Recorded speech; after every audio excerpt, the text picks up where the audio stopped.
right, who's alive? All right, who's alive? All right, who's alive? What? All right, who's alive? What? All right, who's alive? What?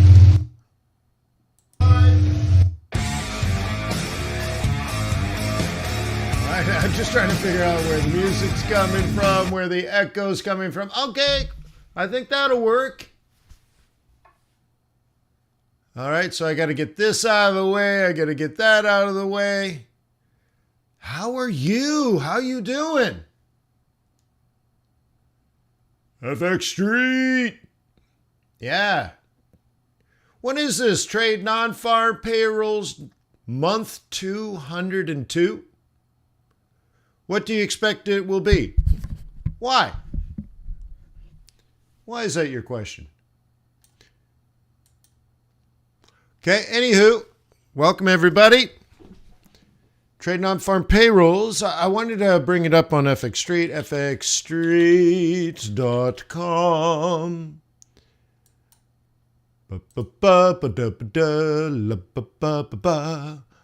La la la la la ma ma ma ma ma. Bo bo bo bo bo bo bo bo bo. Come on, Bubba. Come on now. Is it loading? Hopefully my internet's not slow today. Are you kidding me? Wow, we've had a lot of bad weather lately. Anywho, I just want to make sure you have, so right off the bat, someone's like, what do you think the number is going to be? Okay. Good morning to you.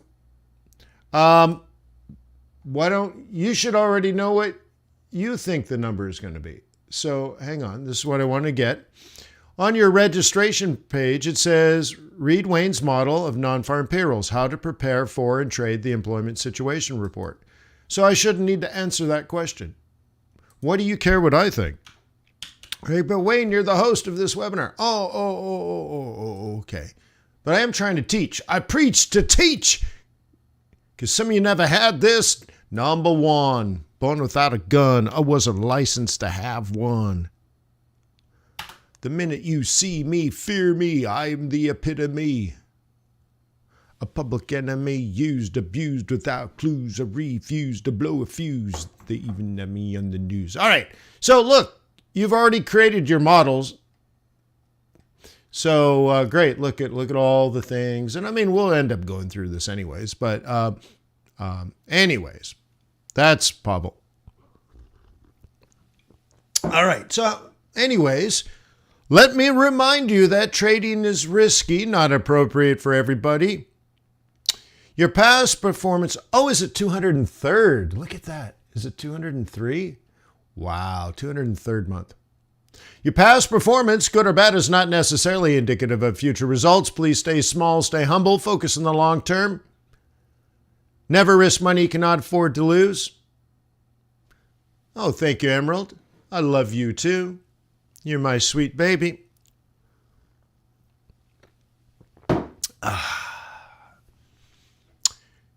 Cool. Hey, Robin and Steelan. Yeah. So anyways, there's the link to that. Make sure you read it. I mean, it's legit info. In fact, the tip at the bottom there is actually what we care most about today. By now, you should have somehow realized what you got to do. I don't believe that anybody feels the way I do about you now. So anyways, yeah, I think the revision is going to be the big thing. So let's just get this out of the way. The headline number is going to be supremely important. Anything big. What's big? I don't know. You tell me. Anything big is going to bring dollar strength. But then here's the big risk of the day. The risk of the day. The revision. The revision is going to be the big thing today. Are they going to revise 500 down to 300? Could be a rabbit, could be. It's released at the same time, Mubarak. How do you get that information? They post it on the website. So you can probably get it from FX Street, but let's give Labor Statistics. The Bureau of Labor Statistics. Okay. Yeah, Boston, huh? Boston's cool. That's in Georgetown, I think. Up on the hill. Cool part of Boston. So anyways, the Bureau of Labor Statistics will give you that information. Okay, Mubarak. So let me give you that. Just go to bls.gov.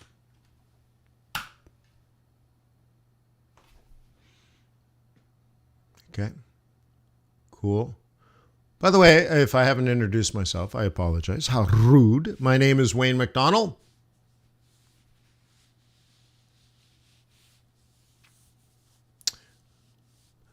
But my friends call me sir.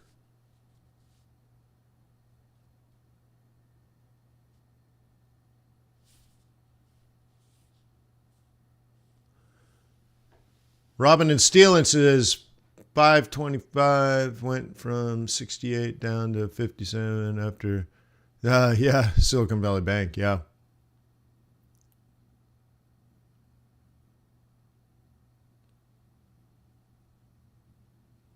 Yeah, maybe. I don't think what's happening at Silicon Valley Bank has anything to do with the Fed. Probably misuse of trading is my guess, but I don't know the details. By chance, though, I just recently, like a month ago, negotiated with Silicon Valley Bank on a foreign exchange contract. Kind of interesting. I got a startup that has money there from their venture capitalist. I got them a couple of choices on what they can do with the money versus what SVB did. Also, I actually have a relationship, or used to have a relationship with Silicon Valley Bank. So back in the late 90s, I ran a company, owned the company and ran it. And I had a fairly large board. One of the board members was a director of venture capital at Silicon Valley Bank.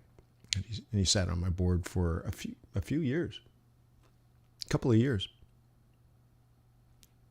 Worked with him on a couple of different projects as well during that period. So, and the interesting thing, he, before working at Silicon Valley Bank, worked at the Fed, San Francisco Fed. So anyway, it's kind of an interesting world, but I don't know anything of what's going on there. And I'm kind of surprised because they used to be, well, fairly conservative, but I think they got probably, I don't know what they did, probably trading. Something went wrong, huh? But I doubt it was the Fed's fault. Anywho, just Bureau's labor statistics.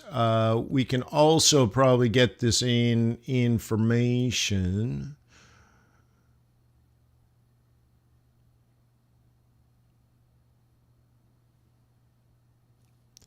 Swedish pension fund, sure. That's interesting. I don't know why they would have it at SVB.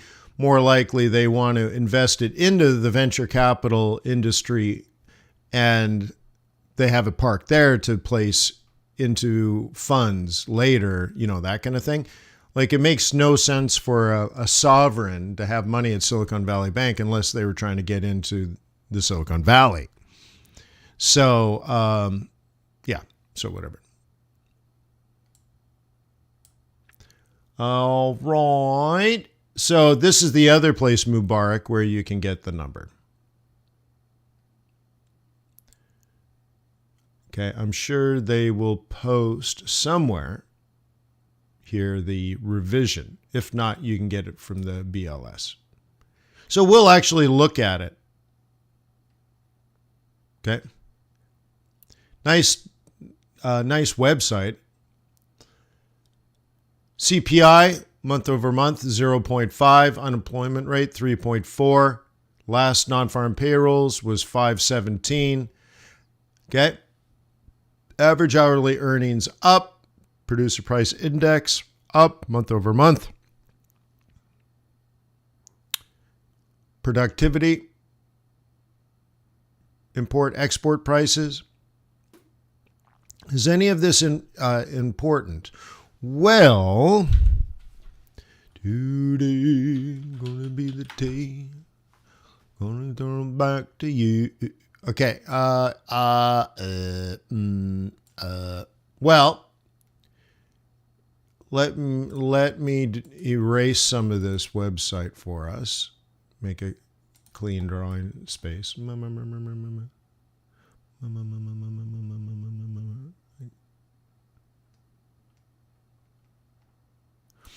Okay, let me change my pen. Let me get a pen. Okay, so we have C plus I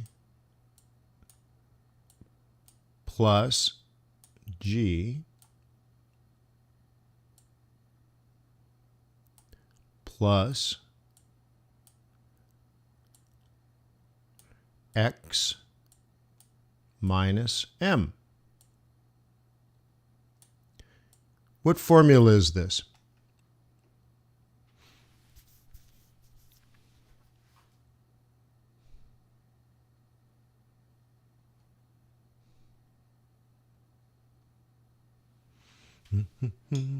GDP. And so part of those numbers come from here. Okay, imports and exports. X minus M. X minus M. X minus M. There's your X and M, Bubba. I might not be a smart man, but I know what GDP is. Yeah. Cool. So you look at all this information. Is it relevant? Well, let's look at Canada. I just happen to have this up from yesterday because that's what the Wayne do, or how the Wayne do. That how the Wayne do. CPI, that's month over month, which is, do we even care? Good enough for government work. Don't really want month over month.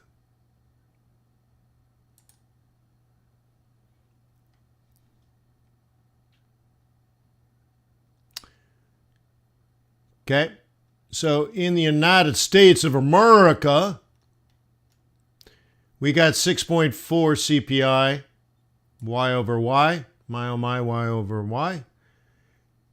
Okay, inflation is lower in Canada than in the United States.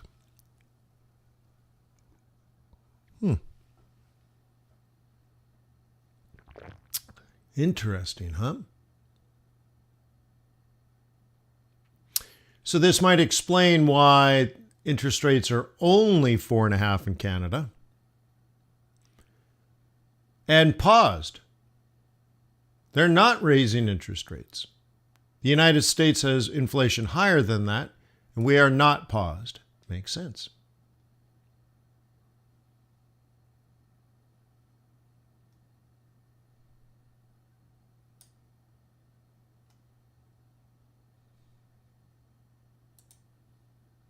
Nice.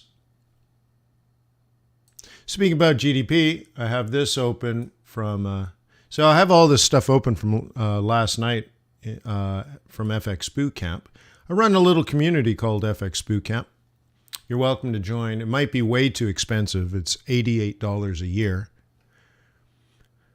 Anyways, in the swing trading group, last night we were going through GDP. In this case, here's in 2015 dollars. Chinese GDP, but we were looking at the rate of change and growth over the shorter period and discussed the rationale for GDP growing exponentially from 1975 all the way to 2007, but then you zoom in and it's steadily down from 2007. Is that bad? Because now China, this is old data, because we know if you're paying attention to the Chinese conference going on right now, on Monday, which was Sunday night, probably your time, they announced a target for GDP at 5. It was 2. 5 sounds ambitious, but where does it fit on the scale of things? And quite low. Even if it's ambitious, it's still quite low. Should we be concerned? And so I discussed the different types of growth you can have in different types of economies. A little bit esoteric, right?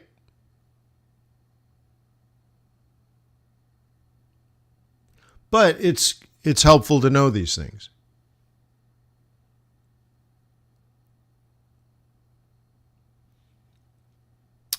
Cool.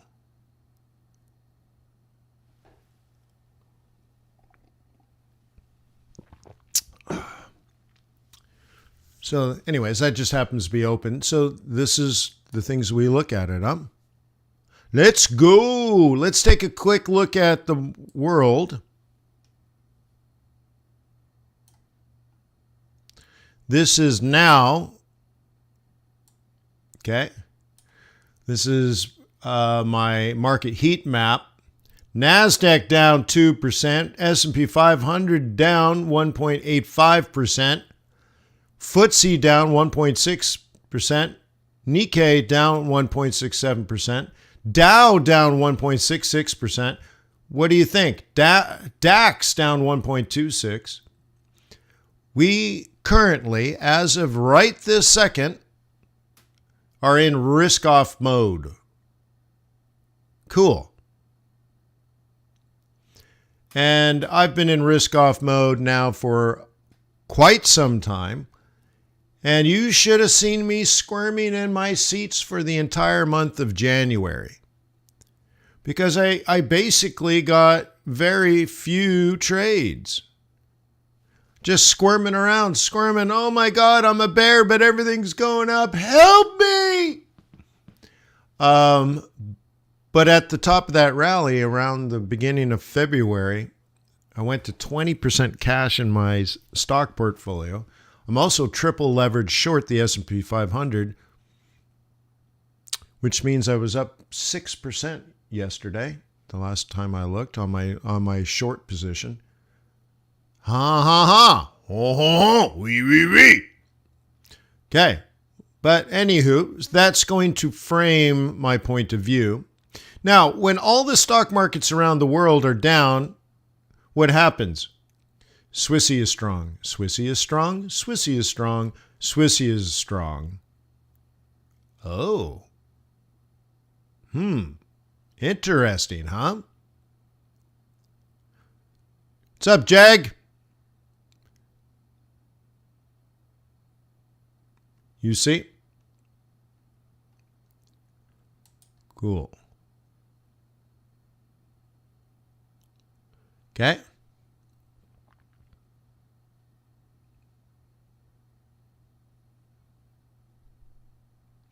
Very interesting.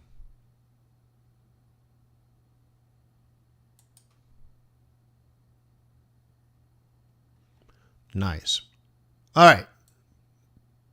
This is my super secret fundamentally based alert service, for lack of a better word.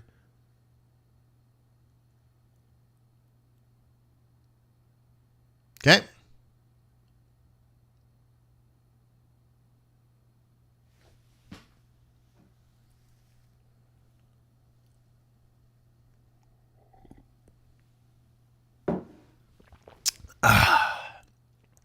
Man, that coffee's good. I'm going to have to get some more. Oh, look, I'm just going through windows that are open on my other screen. This just popped up. This was something I discussed yesterday. So yes, I'm looking at the Indian rupee. It dropped from more than 13 down to 12. And you're like, is that a big deal?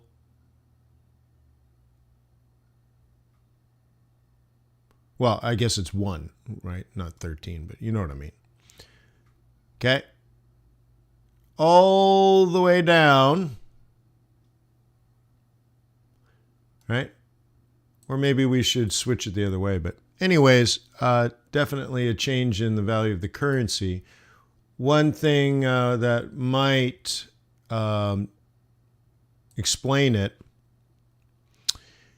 is that India is importing oil like cray-cray, which means they're exporting their currency to import money, or oil, I should say. They're exporting money to import oil. Now, this is interesting for many ways. It's going to impact the value of their currency.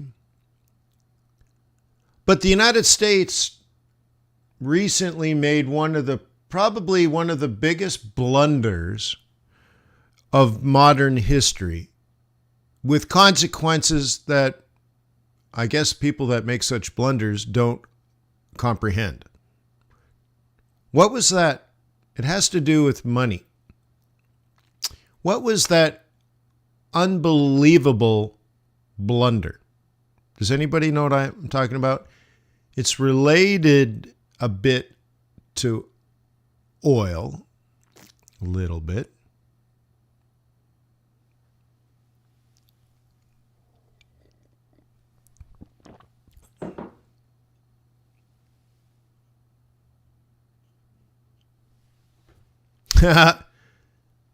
Well, if my mic is too hot, I will turn it down. Here we go. I'll turn that down.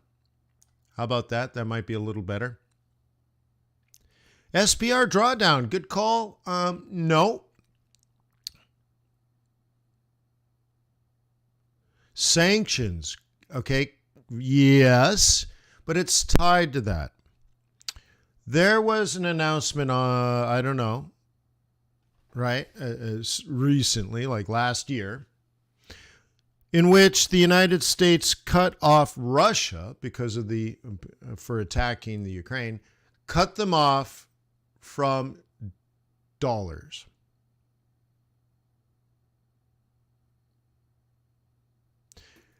Then Europeans and Americans started taking people's assets, taking their yachts, taking their apartments, taking their football teams.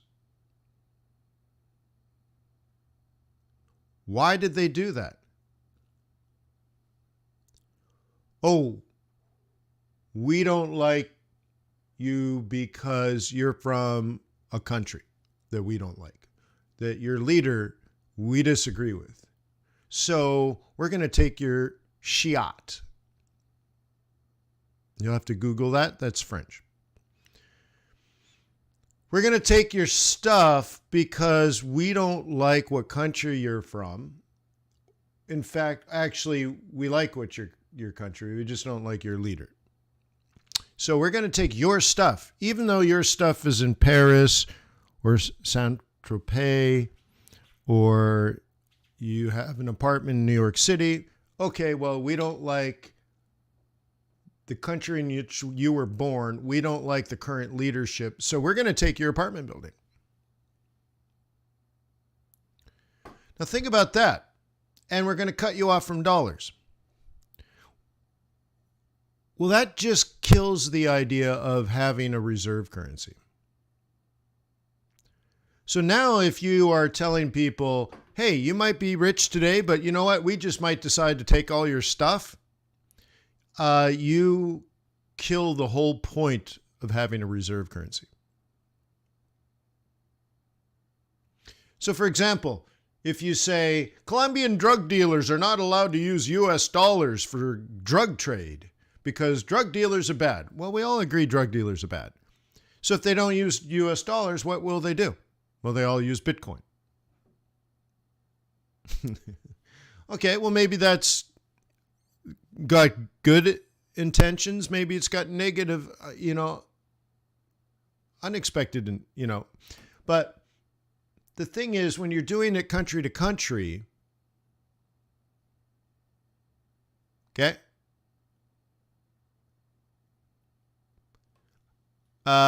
Gabriel?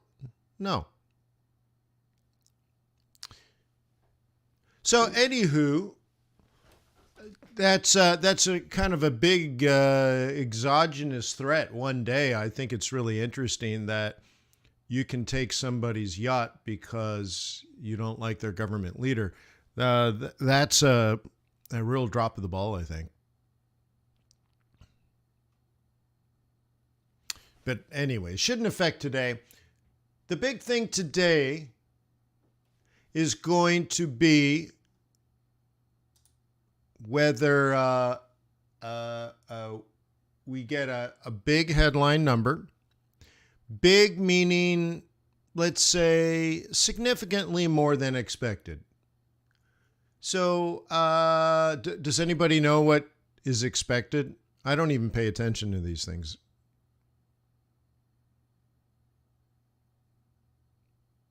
Oh, really? All right. I barely moved. How about that? All right. 200 something, right? Okay. So if it comes out 300, wow. Dollar gets strong. If it comes out 180, dollar gets weak.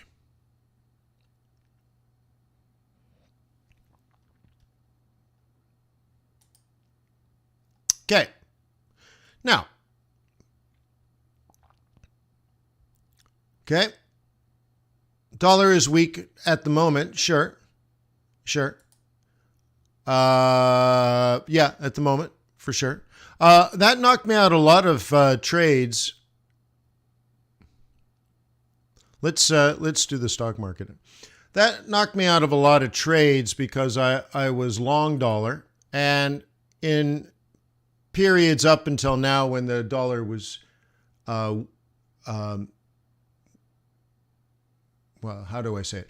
So I was short USD Mexican peso, which is short US dollar, and I was collecting, 1,000% a year in yield. And then during the periods of dollar strength, right, then I would either sell gold or sell euro dollar to hedge it. But all of that's out now.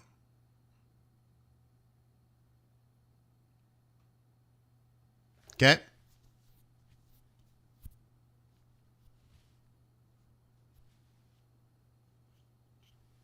Yeah, we'll do gold, sure. But you got to get one thing right, and that's your fundamental bias. So, I believe the markets behave like Newtonian physics. The markets behave like clockwork, like the universe, for example. Okay? The moon spins around the earth spins around the sun, and the sun is spinning around inside of a galaxy, and even the galaxies are spinning around each other. It's clockwork. So it comes down to the one thing. You have to understand sort of gravity, right? Well, the gravity is risk on or risk off. And so here's, the prediction that I've been talking about for quite some time is that this comes down. And, well, it's now coming down. Great. But what's most interesting, because I do fundamental analysis, I look at the data and it suggests this comes down. Like, to me, there's no surprise here. But the thing is, when the FTSE comes down, or if you don't like the British stock market, you're like, I like the Australian stock market. Oh, well, I got that all set up and nailed for you. oh, I don't like the Australian stock market. I like the US stock market. I'm like, okay, what? This one? Okay.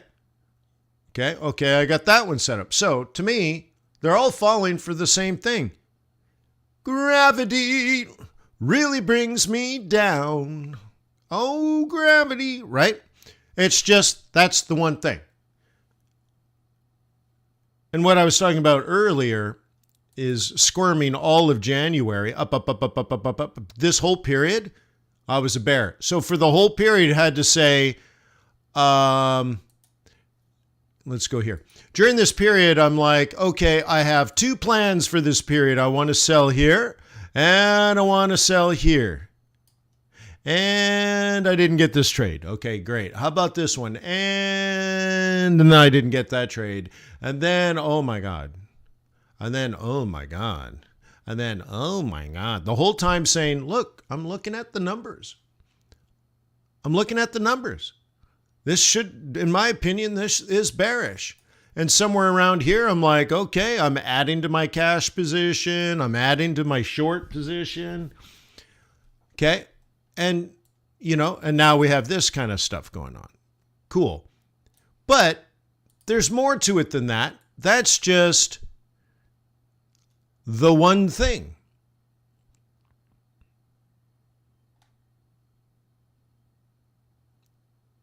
Okay? That's just my one thing. So I say S&P 500 down. What cogs and spokes work here? If S&P 500 goes down, what are the other trades? And so then I go to a chart like this. And for example,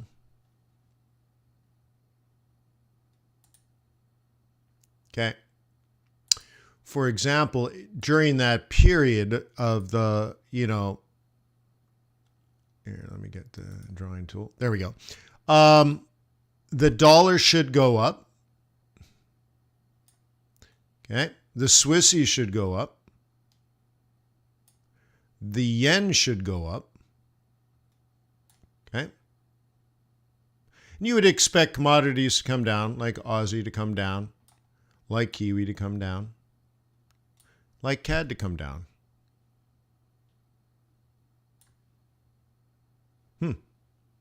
Because they're commodity plays. So if that's then true, you would then think maybe under commodities, okay, Bitcoin would fall. And I was very clear about that. I would then also say if the S&P 500 falls, gold would fall. Okay.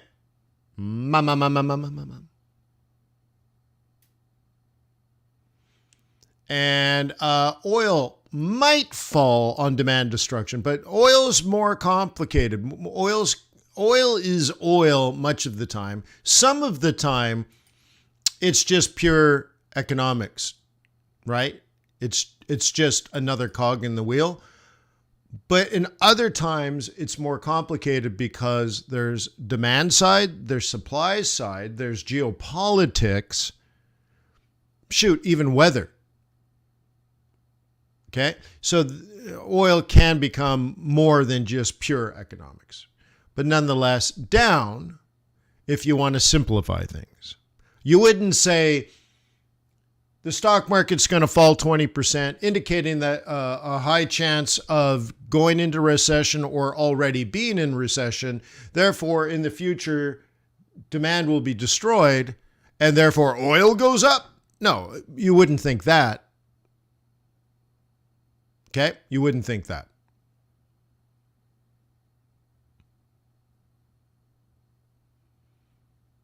J-Man says, Wayne, would you trade in a car right now for a truck? What? Oh, you're saying because If oil's down, gasoline's down, and now you can buy a big gas guzzling truck. Is that what you mean? Well, our BMW SUV gets 40 miles to the gallon. My Porsche Cayenne GTS Magnum doesn't get 40, doesn't get 30, doesn't get 25, doesn't get 20. I think that thing gets about 13 miles to the gallon. So, but it's fast. Yeah. Oh boy, it's fast and it's loud, but it ain't low mileage.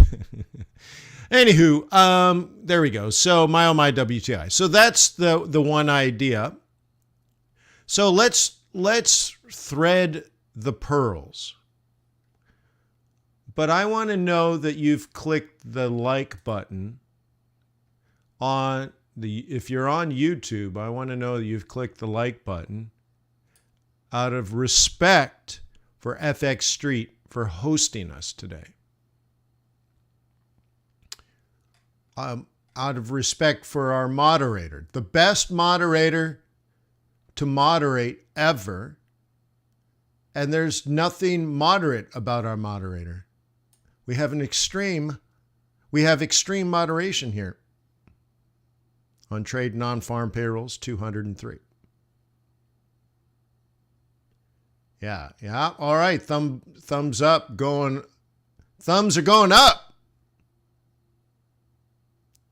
Appreciate that. Thank you, everybody.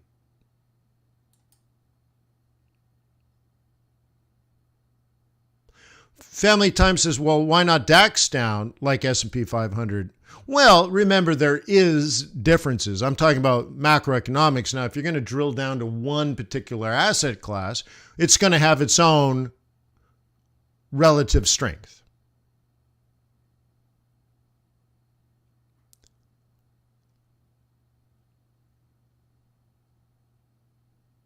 Okay?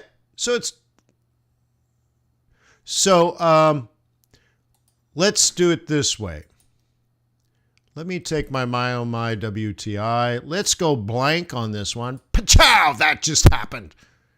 Okay, so let's go if NFP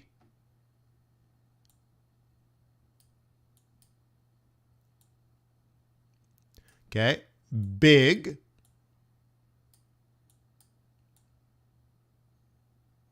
small.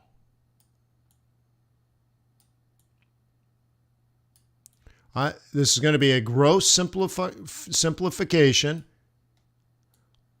but that's me. I'm a gross simplification. All right. If it's big, so the number is 300. Now be careful. We also have a revision. So you could have a big and then a huge revision down, which means the last NFP is small. So you got to be careful. And really, I think we're going to be most interested in the revision. But nonetheless, big versus small. The number is big. The Fed's going to have to continue raising interest rates, driving the economy into recession. So if the number is big, USD,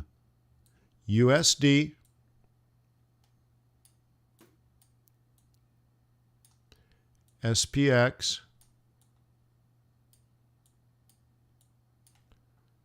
ooh, you know what? Let's do it this other way. Ooh, this is better. I just got a better idea. Gravity really brings me down. Okay, let's do it over here. USD, SPX, XAU,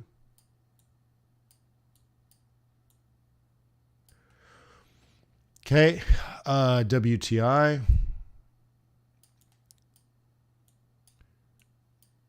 And let's do Bitcoin. Yeah, baby. Bitty, bitty, bitty. Can't you see? So we got something for everybody here at Trade Non-Farm Payrolls Live.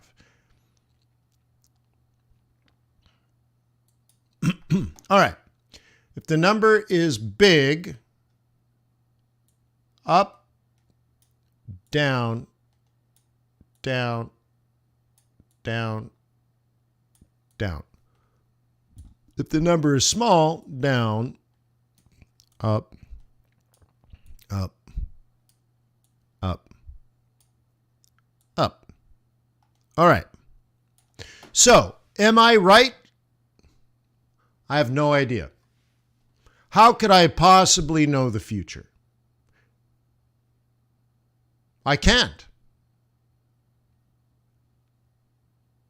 Okay?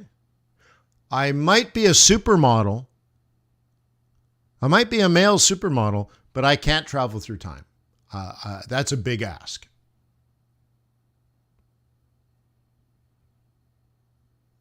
Okay? Cool. So I can't control the market to do this, but I can control my behavior in the market.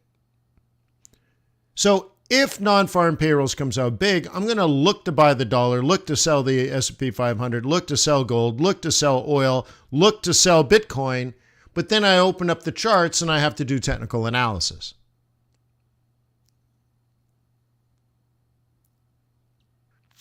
Okay? So I don't know if these things are going to happen, but they're my basic assumptions of how the market works. And then you have to drive into that. So that's my thought process, if you will. Okay? It's my if-then statement. Then look for this. So take your screenshot if you need it.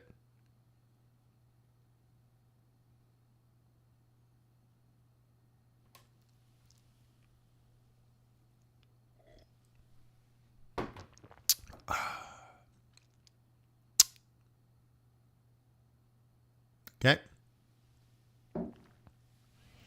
Cool. That's that.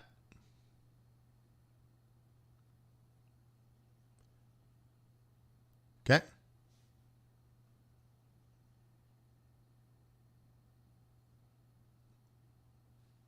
Cool.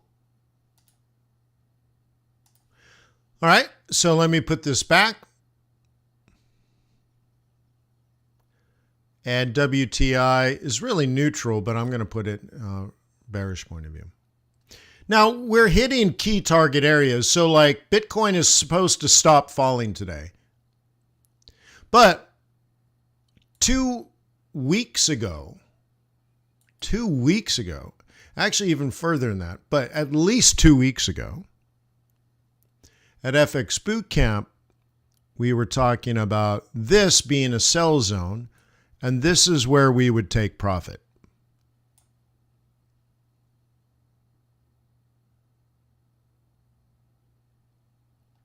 Cool. Nice. Gabriel says smart money is retail. Well, I would say, yes, there's smart money and dumb money, but I prefer short-term versus long-term. Institutional versus retail. Okay, so you're saying smart money is retail. I would say, well, it's shorter term. Doesn't make it smart or dumb, but okay. But why do you think, Gabriel, smart money is retail? Follow the flow? Okay. Follow the flow. Well, let's follow the flow then. Okay, we can look at retail sentiment. So here's your flow. So sometimes people say things like what you just said and have no idea actually what they're talking about.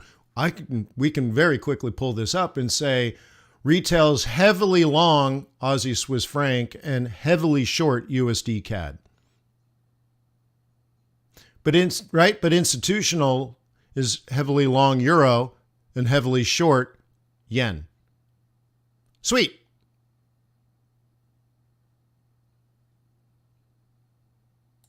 Okay.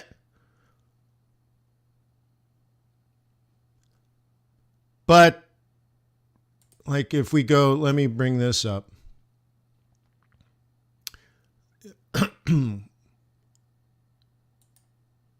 Okay. You can see CAD Swissy's down, Aussie Swissy's down, Kiwi Swissy's down, Pound Swissy's down, Euro Swissy's down, and USD Swissy is down. But retail is long Aussie Swissy, long CAD Swissy, long Kiwi Swissy, long Euro Swissy, long Pound Swissy, long USD Swiss franc. And yet, across the board, short, short, short, short, short, short, short. So I could argue against you, but I'm not.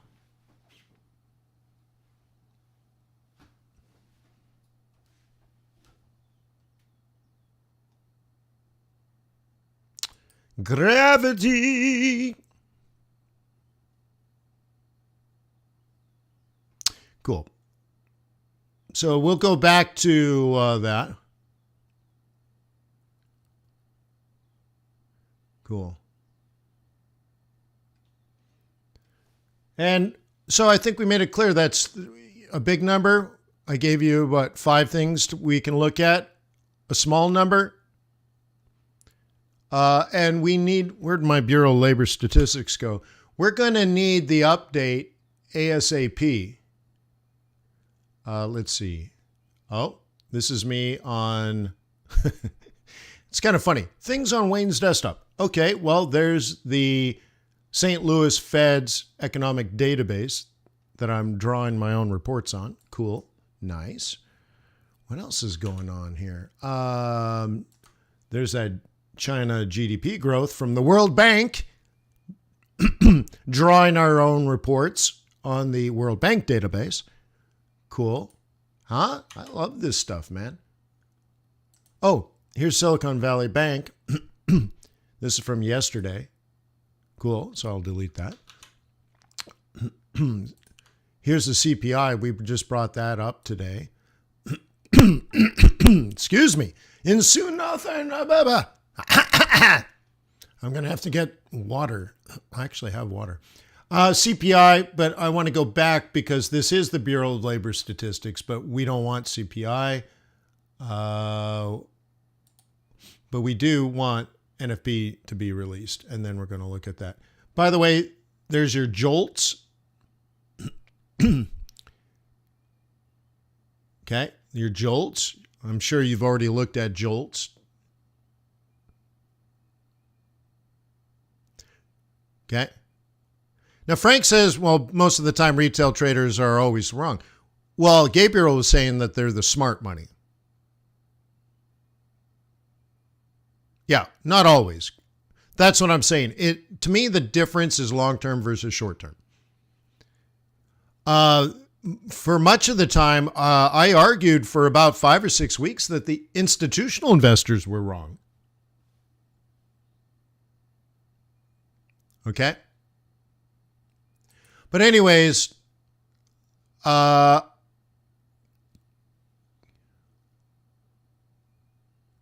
here comes our numbers. Do you guys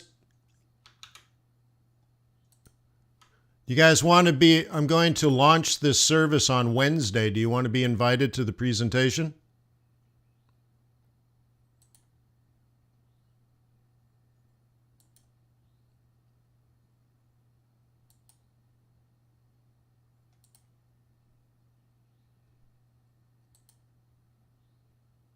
You want to look at pound dollar, for example? Look how beautiful. Look how beautiful.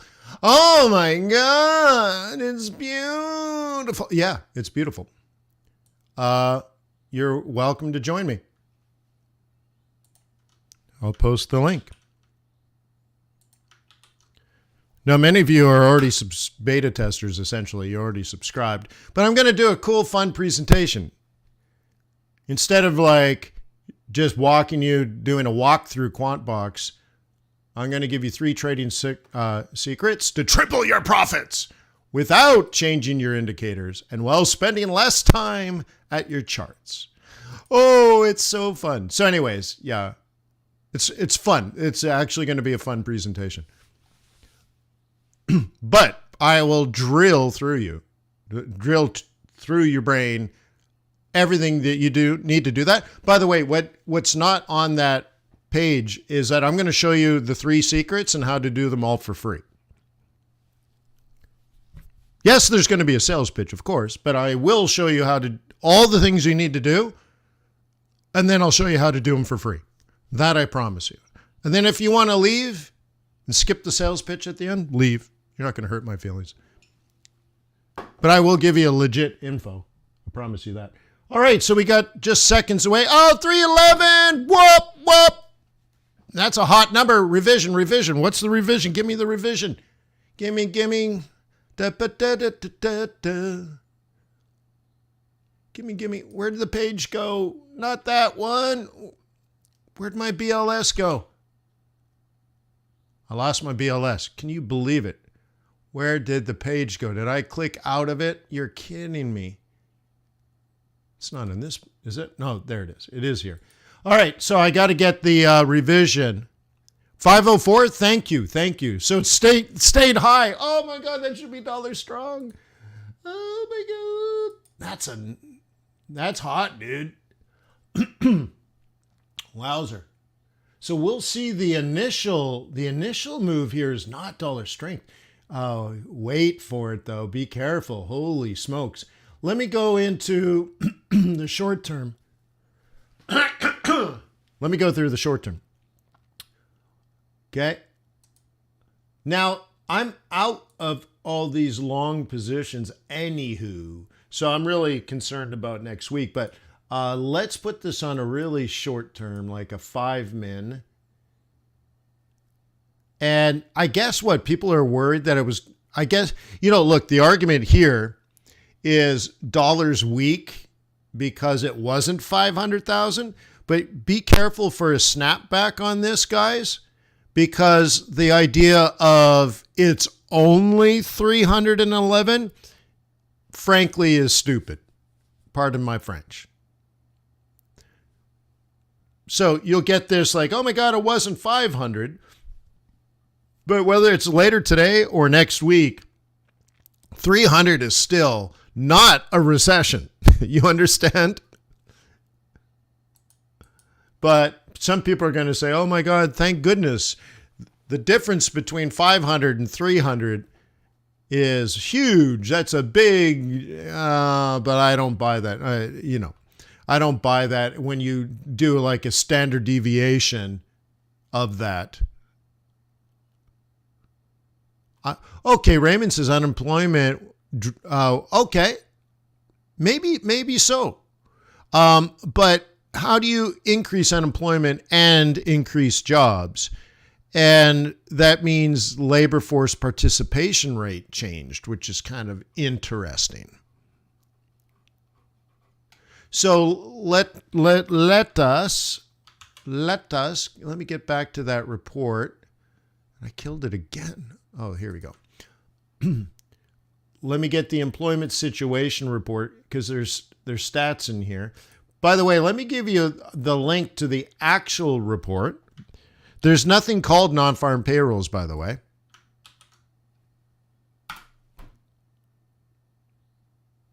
Okay. So as Raymond points out, and thank you, Raymond, for that, if unemployment rate is going up, then the market can interpret this as the Fed will see that its policies are working and will slow down the rate in which they increase. So people were thinking maybe the Fed goes 50. Now they're like, now they're going to go 25. Okay.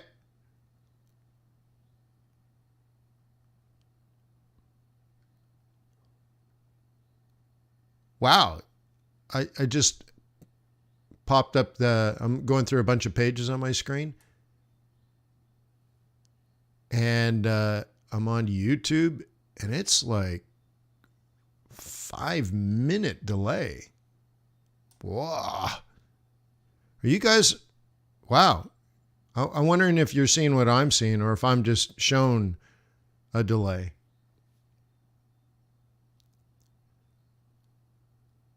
I mean, wow. No kidding. It's 5 minutes delayed. Wow.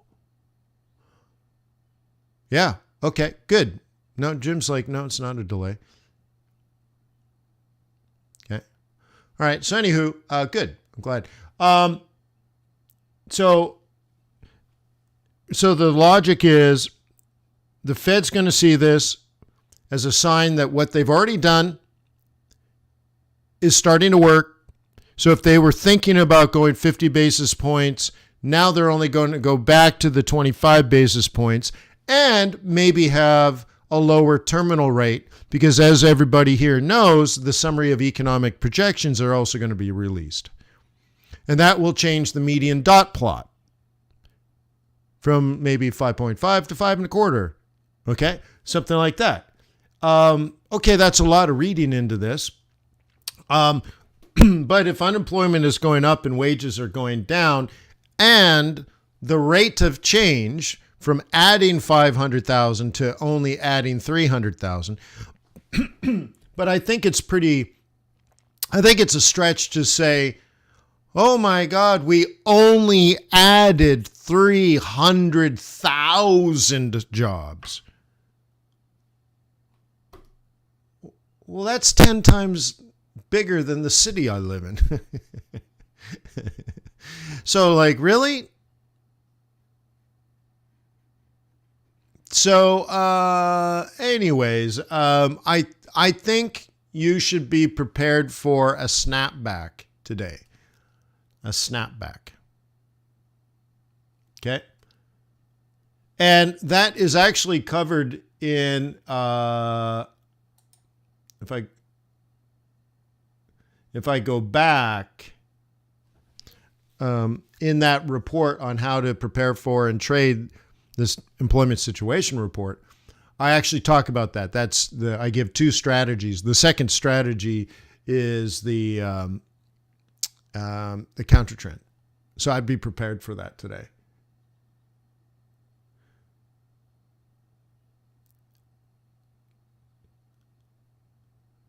Average hourly, yeah, like see all of this. Consensus 4.7. It only came out 4.6. Okay, good. The first initial response is, oh, that's good. It's less than it used to be. But wake up, son. That's a huge number. That's still stinking hot. And really, the difference to that, is it relevant? Okay. Hourly earnings still going up. Okay.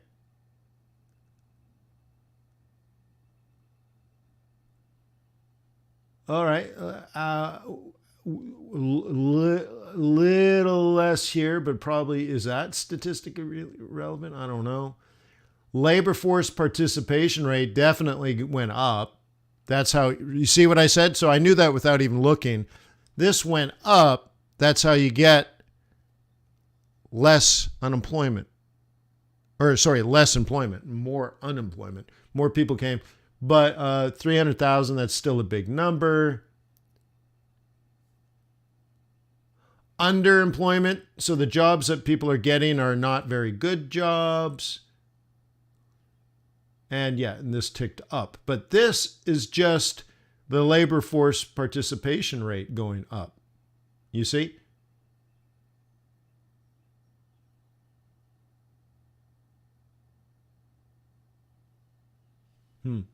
So, yeah.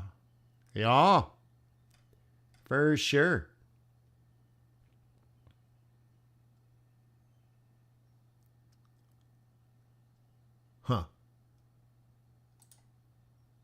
So anyways, I gave you the link, didn't I? Yeah, I did.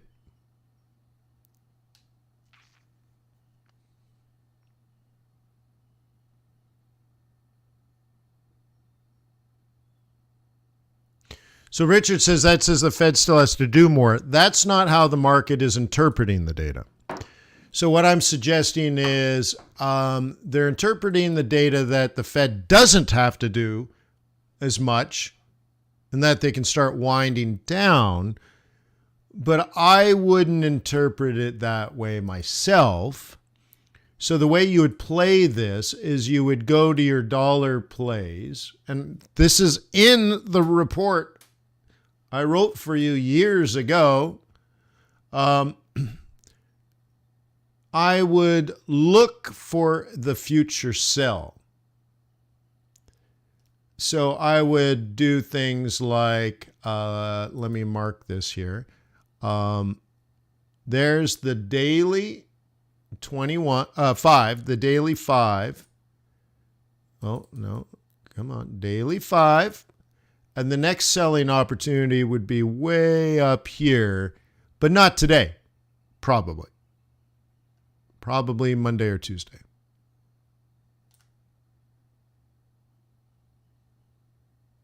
Okay. So now you go into a 15-minute chart and, oh, snap.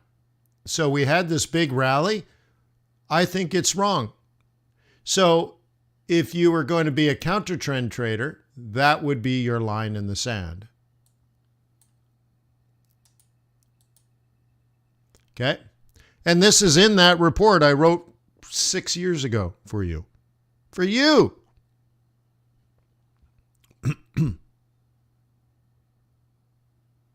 J-Man, what are my thoughts on Ethereum? Well, first of all, I'm not an Elliott wave guy, so I'm not going to count waves for you. So is it an expansion wave and all that? And you have to carry through my thought process here. The dollar's weak, and I think it's wrong. So my point of view then is Ethereum has downside risk.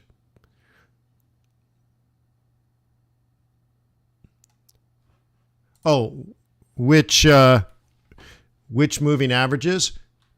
Go here, youtube.com/FX Bootcamp. There's a free training course that will go over all those details in great detail. There's four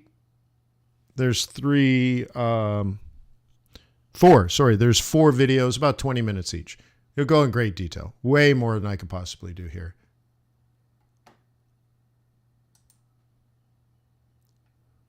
Cool. Now, Ed says, hey, Wayne, take today's number of skepticism. Oh, I am. Now, the revision aspect, Ed says, next month is going to be revised. I don't, 300's not big enough to care about a revision. I don't care if it's 230 versus 300. I don't care. It's sort of like it's done. This is all part of the trend. So if today is an up day, I'm looking to sell this. You have to understand this is my point of view. If today is an update, great. Cool. I hope it goes up today. I hope it makes a higher high. Do you know why? So I can sell it.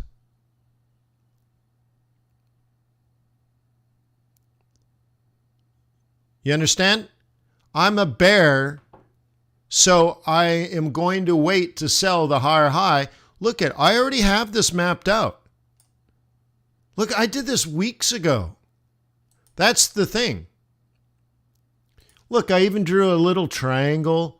La, la, la, la, la. That's where to sell on this second move. You already see I got this. La, la, la, la, la, la, la, la. It's all great. Look, I already got the target. Dude, we've been on this trade for weeks, man. So, look, if NFP pops because they think 300K is good news, good. Somebody's going to be wrong, and it ain't me. So, great. Bring it up, son. Buy it. Buy as much as you want. Pow. Okay? You're going to fall into my trap. Good. Great. Okay? I'll take you down later today. I'll take you down Monday or Tuesday. Oh, I'm not in a rush. You know what I'm talking about? So up for today, great, cool, great, fine.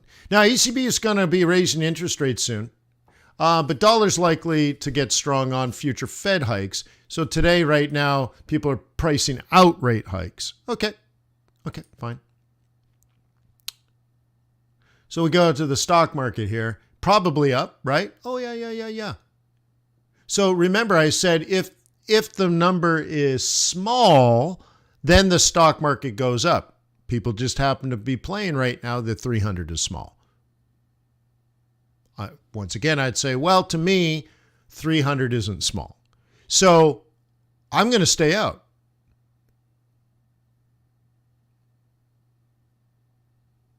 Okay. Gabriel says, oh my God, you're a market maker. Well, actually, I'm with Traders Way. Traders Way is an ECN, not a market maker. Market makers went out of business when the Swiss National Bank pulled the plug. FXCM in the United States said they were a non-dealing desk. They went out of business. Alpari went out of business. Well, they must have been a market maker, because the only way to go out of business when the Swiss National Bank lies to you is if you're holding all the other positions. You're on the other side. You're trading against the clients is kind of one way to look at it. Not always, but part of it. But an ECN doesn't hold positions. Okay. So Traders Way, being a boutique foreign exchange brokerage firm, boutique, they don't have 40,000 people on one MT4 server. Traders Way is fast. But they also, during that period, were totally unaffected. I'm like, I was talking to them. I'm like, you need to send out press releases. Brokers are going out of business. They're like, we're fine. Well, you got to tell people traders are freaking out. They're like, oh, that's a good idea. So anyways, so here's my job, y'all. I'm still a bear. It's going up today. Good. You can have it if you want it. Make the trade. It's up to you. I'm going to sell. Am I going to sell here? No. Nope. But I have my targets, right? Look, I got my targets. Cool. So let's quickly look around the world, take a look at commodities.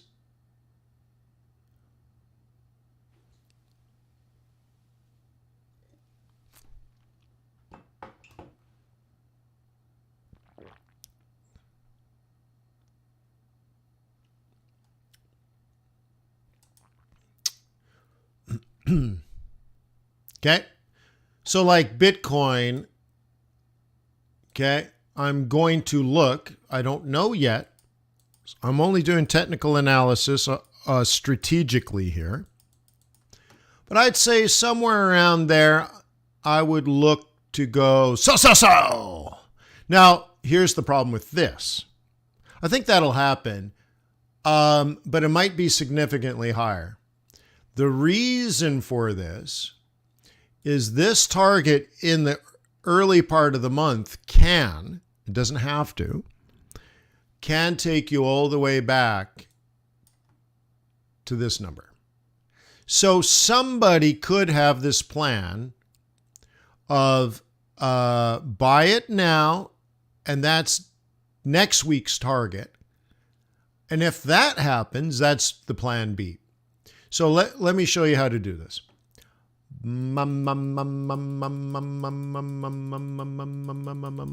Okay, strategy. Plan A, sell zone. Plan A.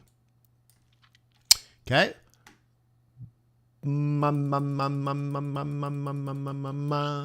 Plan B, sell strategy. So how do I know when to sell?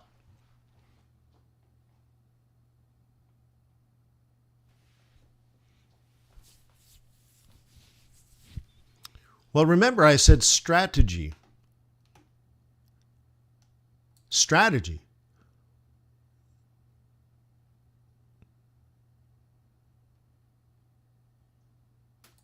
strategy. So now I need tactics. Tactics are on a smaller time frame. So if later today or on Monday we approach 21,500-ish, I will then drop into like a 1 hour chart or a 15-minute chart or even a 5-minute chart, and I will set up a tactical plan.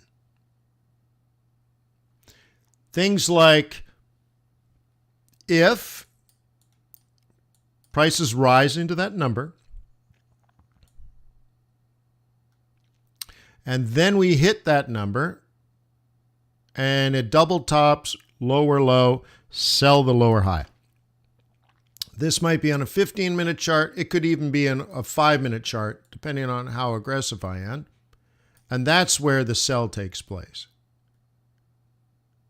On a, let's say on a 5M, even a 5-minute, if it's on that price, but it could be a 15-minute.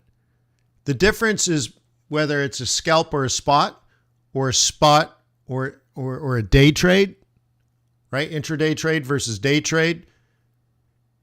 It could also lead to a swing trade, because if that works, the target is 17,700. If that holds, so plan A is if price goes to this level, and then on a 15-minute chart, it does this pattern, I sell it, and if I sell it, then the target is down here. Okay? Somebody should, look, so I'm combining strategy with tactics.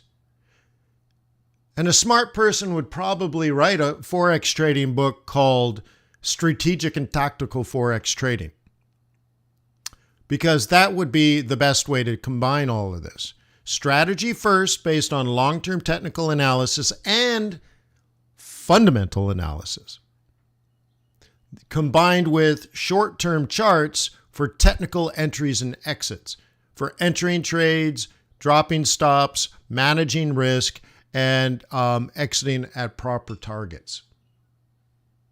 Hua?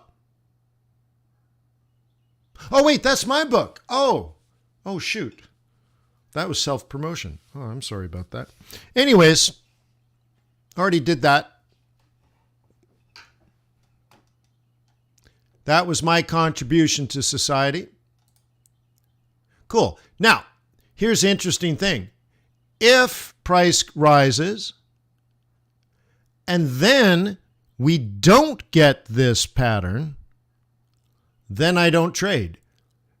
Strategy A fails and it goes higher. Well, what do I care? I did my job and I did it well. I avoided a mediocre trade.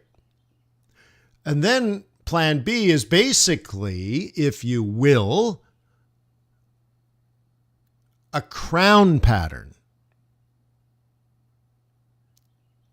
Oh, so M2 to M4, okay?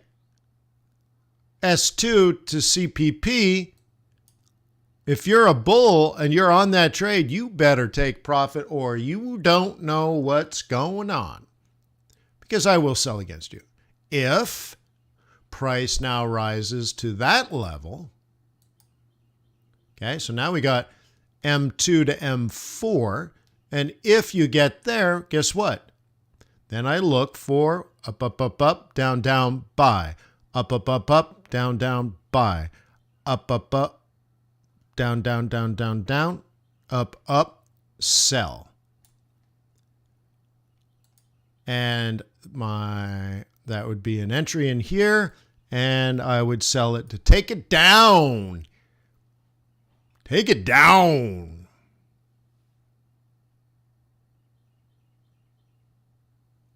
Cool. Sure know what I'm talking about?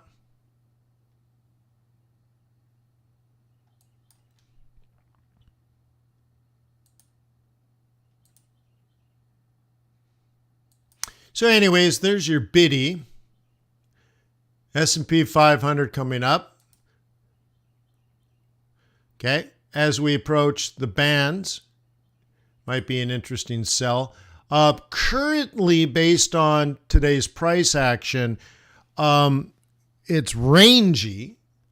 So the target and the entry are tightening. So our risk is that this range gets even tighter. Okay, we're here now, and the trade plan for the week is sell here and exit here. Well, that ain't happening. Looks like we didn't quite get there. Unless we have one of these days today. And yeah, I would be ready for a wake-up call. I don't think 300K is a good number if you want the stock market to rally. Oh, was that the plan for the month? Oh, thank you. Yeah, I guess that makes sense. So next week we could take this down. Hua? Yeah. Sorry, thank you. That makes sense looking at this. Yeah. So I guess we can adjust this. Let me go to indicators, bias pivots. Instead of doing monthly, we can do weekly. Let's see where we are on the weekly. Thank you, Thiago. Okay. Oh. So the plan for the week is to exit right here. Noise. Okay. So next week, which is Monday, of course, sell at, the current technical plan is sell at 39.63 and target 38. Oh, okay. That makes sense to me. Yeah, that's probably what I'm going to do. J-Man says, what if it doesn't stop there? Going back to the, that's easy. I never got a trade, so it doesn't bother me. If I'm a bear and it goes up and I don't get a sell, and then it goes up again and I don't get a sell, and then it goes up again. Well, thank goodness. Right, J-Man? Thank goodness.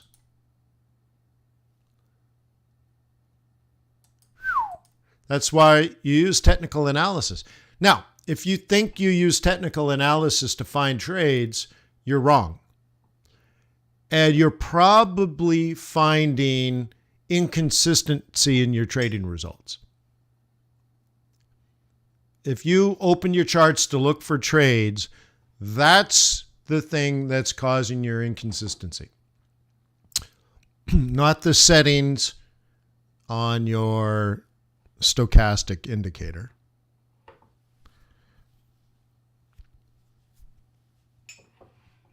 Okay.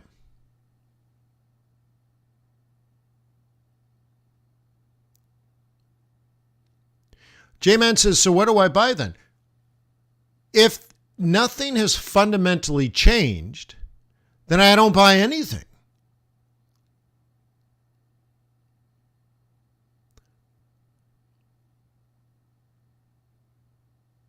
Okay? My job is to make the big decisions of being a bull or a bear. And if I'm a bull and the markets are bearish, I wait, J-Man.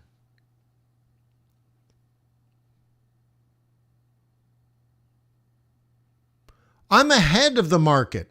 I'll see you on Monday kind of thing.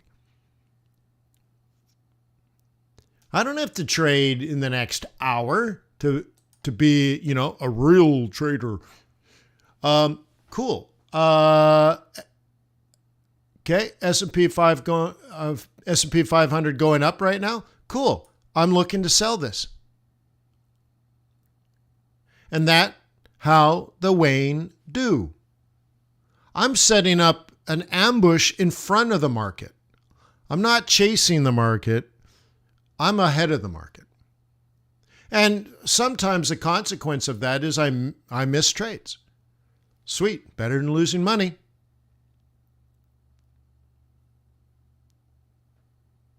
Right?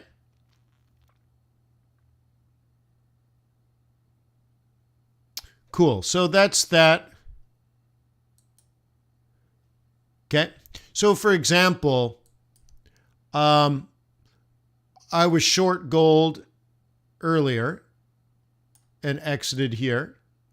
Then I shorted gold again and exited here. And am I short gold right now? No. Am I going to short gold later? Yeah, probably. If then, right? Now I got to go through my if then statements. All right, well, now what?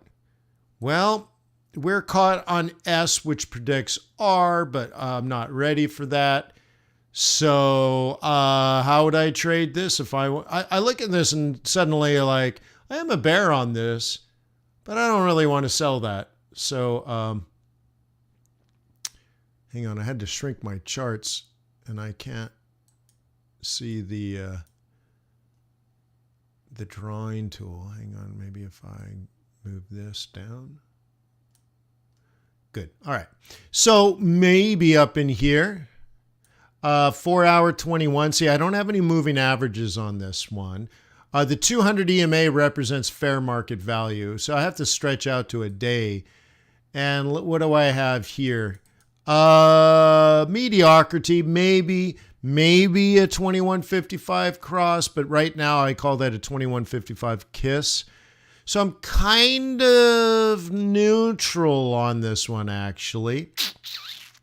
But I would like to sell it around 1850, but I have some doubts. Technically, this market is probably neutral right now. So I'm going to have to back off, even though I've sold it twice and done really well.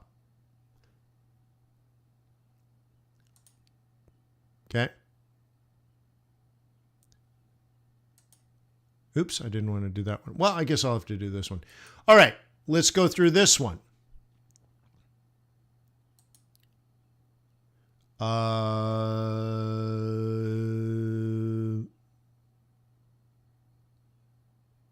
December.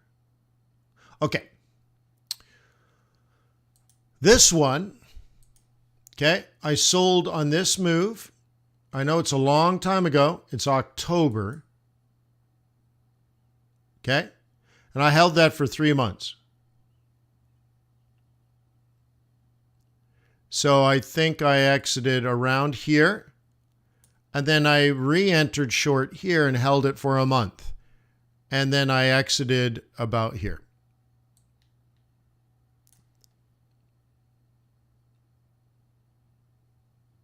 Yeah.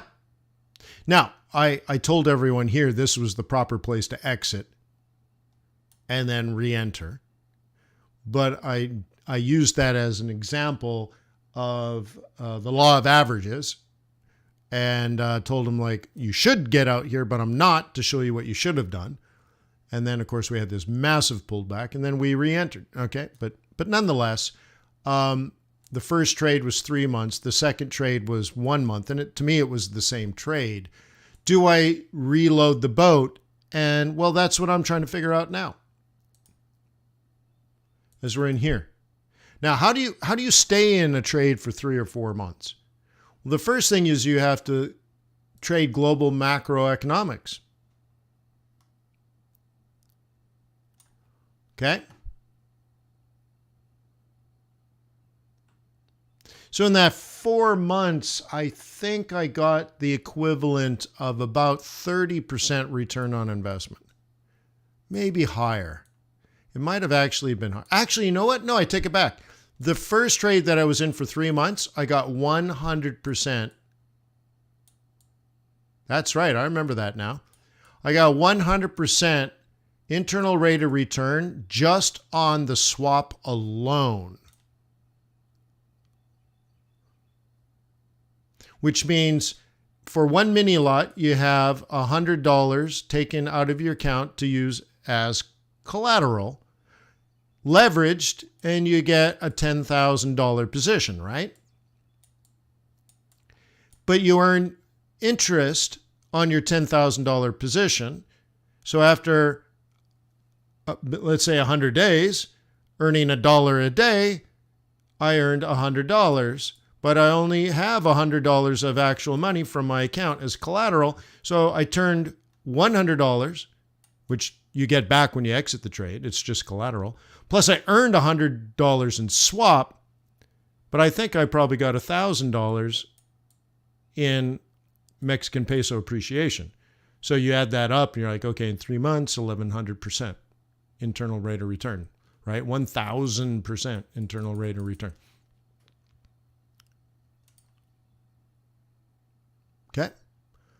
And most people in this room saw me do it. Cool. And then they saw me exit. Cool. And then they saw me re-enter. Cool. And then they saw me exit yesterday. Cool.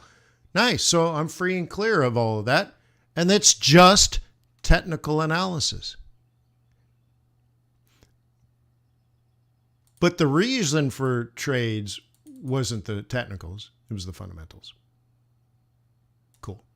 Nice. And that's how you carry trade.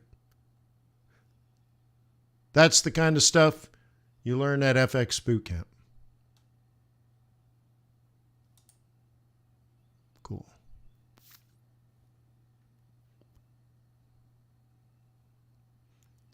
Okay, cool. Cool.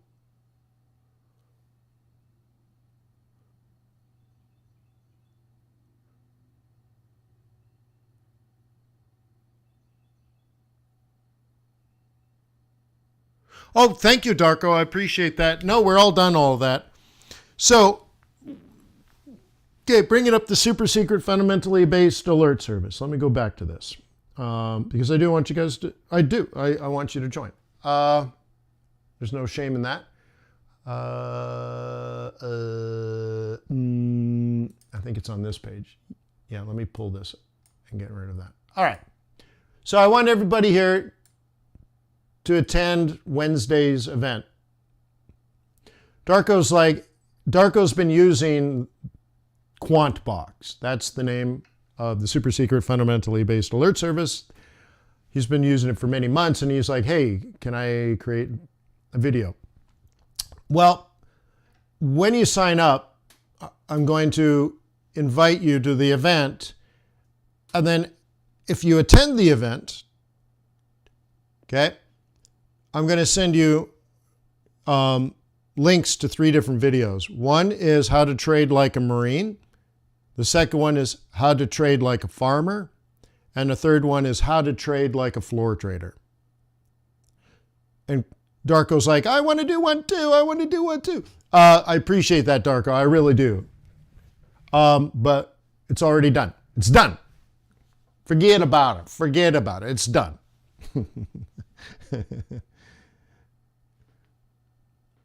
But just for everybody to know, about a year and a half ago, or maybe a year ago, about a year ago, I got my swing trading group together. There must have been about 40 of us on that meeting. And I said, look, I want to do something different. I want to do I want to teach you how to do fundamental analysis. So I open up a Google spreadsheet, whatever you call that, worksheet or whatever, Google spreadsheet. And we all collaborated together. And I said, okay, group number 1, go get a bunch of CPI data, right? Get me inflation data, core over core, year over year. Okay, you guys, you go get some employment data. You guys go get some GDP data. And we were working as this group and we were building spreadsheets together to quantify economic data for the United States specifically, but then we wanted to go out and do that for every G7 country. And we were doing that together. And it was amazing. But people were making mistakes. And if you've ever maintained a complicated spreadsheet, if you make one mistake somewhere on that spreadsheet, you have to throw the whole spreadsheet out because you'll end up spending hours and hours and hours going through all the formulas in every cell looking for the mistake. It's actually easier most of the time just to redo it all over. Just like it's so much work. And it dawned on me like, oh my God, we need all this data for every single G7 or even G10 economy. Things like COT data, inflation data, GDP data, jobs data, all this stuff for all the countries, and all these reports continuously come out, and you can never, ever, ever make a mistake. But these news events happen all the time in the middle of the night and everything. Like, oh my God, and you can't have 15 people managing it. Someone, somewhere is going to make a mistake and no one will know it. I'm like, we need to automate all of that. And so I did. And I have. And if you can look in the background, that's it. So again, let me bring up this. Okay. So if you're looking here, just a quick browse through it. Okay. It's comparing Great Britain to the United States for GDP growth, pound versus dollar, inflation, pound versus dollar, unemployment, pound versus dollar, interest rates, pound versus dollar, interest rate differential, favoring the United States. Okay? It's looking at seasonality. It's looking at technical analysis and projecting 7 days in advance. But most interestingly, it's comparing the two, and what it says is interest rates favor the United States, unemployment favors the United States, inflation favors the United States, GDP favors the United States, the trend heavily favors the United States, seasonality favors the United States, retail is going the wrong way. But that's a speed bump. Anyway, so you got to be careful. COT data favors the United States. So adding it all up, okay, you're better off being a bear on the long term. It doesn't mean you sell today. It means you look for selling positions using technical analysis in the future. And doing linear projections, you can get 7 days in advance, where if the trend continues, this should be on its way down to as low as 1786. And we're at 1995. Okay, so that's real-time data there. So this is up today, but it says down, down, down, down long term. So pound dollar currently has a score of -7, or a strong sell. After adding up all the categories, first let's look at what institutional traders are buying and selling, which is over here, which is your COT data. We see that the pound has a long position of 40%. We see that the US dollar has a long percentage of 66. This category receives a -1 as institutional traders favor the US dollar. Thank you, COT data.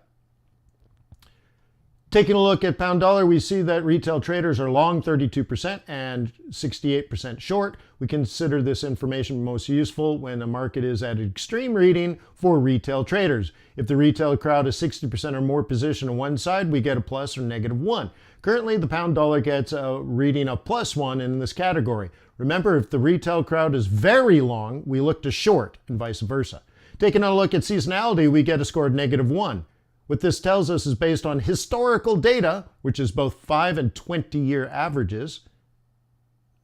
Okay, the market tends to fall during this month. So it's going up today. Who cares? The trend reading is based on the daily chart using the 5, the 8, and the 21 exponential moving averages. The more aligned they are, the stronger the trend up or down. In this case, we have a score of -2. Finally, looking at the fundamentals, GDP favors the United States, inflation favors the United States, unemployment favors the United States, and interest rates favors the United States. And you want to buy it? Go ahead. Fine, go ahead. I'll wait. So, if you're interested in learning everything, attend this on Wednesday. Join me. I'll tell you how to do all the work. The 3 trading secrets, I'll tell you what they are, and I'll show you how to do them for free. I promise you that. It's real. I'll show you really. And then I'll give you a sales pitch.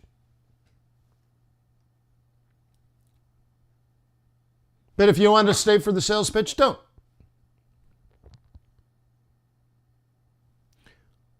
Okay? But imagine doing that for any of the dollar pairs, any of the yen pairs, any of the cross pairs. How about for the S&P 500, Dow, FTSE, DAX, Nikkei? How about gold, oil, 10-year T-note? Huh? There's our heat map, which is real time. Look at that. Look at that yield on the 10-year. Look at this. Bond market is rallying, just skyrocketing. Epic. Seasonality. Hey, do you know what's going to happen in the future? Well, I know the 5-year and 20-year averages on everything. I know where retail and institutions are positioned. I have the COT data. I have a scorecard that updates in real time. The biggest losers, the biggest winners, everything in between. I even have a scatter plot showing what you would think would happen versus what is happening. You know what this is telling us? Everything over here in this quadrant we thought would go up, and it's going up. Everything in this quadrant we thought would go down, and they are going down. These are the outliers. Don't worry about them. What about these ones?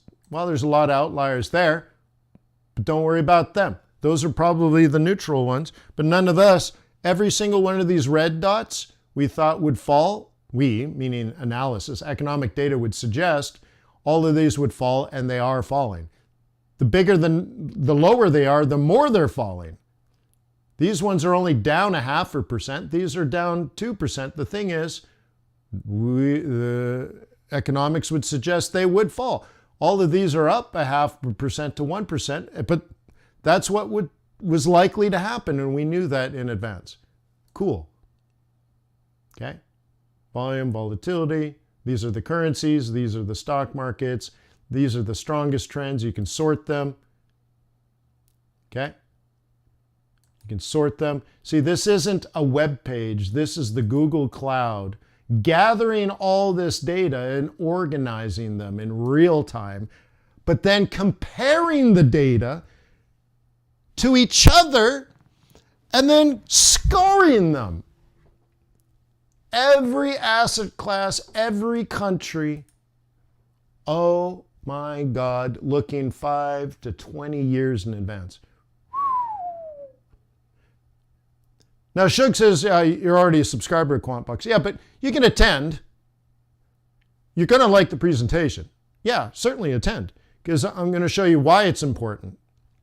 All that I just showed you is just what it does, but who cares?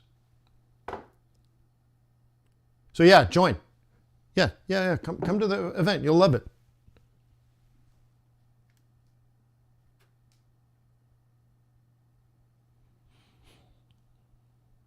Lovely. So anyway, sorry.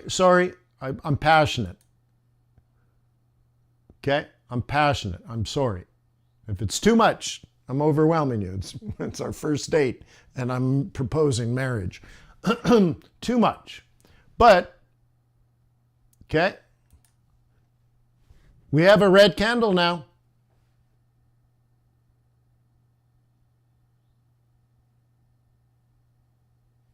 Why not add bond yield spreads? Yeah, maybe. The issue with all of this so far, Hamza, is that there are a lot of different data sources. Okay? And each data source presents its data in a different fashion. So then you need the process of not just gathering the data, but organizing the data, cleaning the data, sometimes translating the data, so that you can compare apples to apples. And now there are many other places I want to gather data. I have massive vision for the future. Okay? Massive vision for the future. And there's so much more I want to do. Comparing bond yields, well, the first thought is, okay, where are you getting the data? Okay? And what format is the data? And then how will you just, because, once you have the data, they're just, it looks like Excel XML gobbledygoo. So now you got to take all that gobbledygoo and then format it in pretty colors and charts. And sometimes like, how are you going to express that? What's the best way? And, so anyways, we'll get there, but, it's complicated. Okay. Good.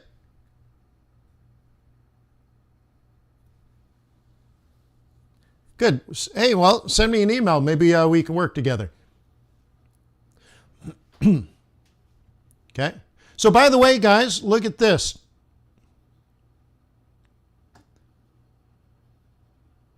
Did you hear me say buy, buy, buy? Oh my God, look at the stock market. It's going up. Buy, buy, buy. Everybody jump in. Let's go. Huh?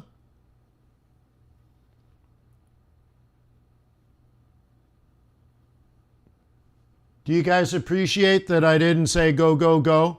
Rah, rah, rah. You happy that I was just calm and collected? I'm like, I don't read it that way. I think it's wrong.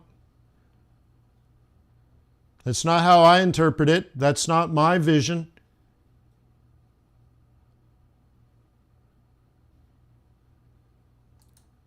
Huh? Chasing price?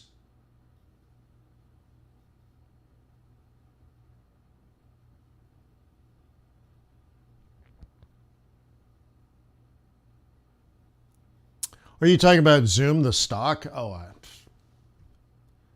no. I'm not going to go through individual stocks today. Cool. But nonetheless, there you go, yo. Next target is 38. Right? 38. But members of FX Bootcamp knew that 3 weeks ago. So anyways.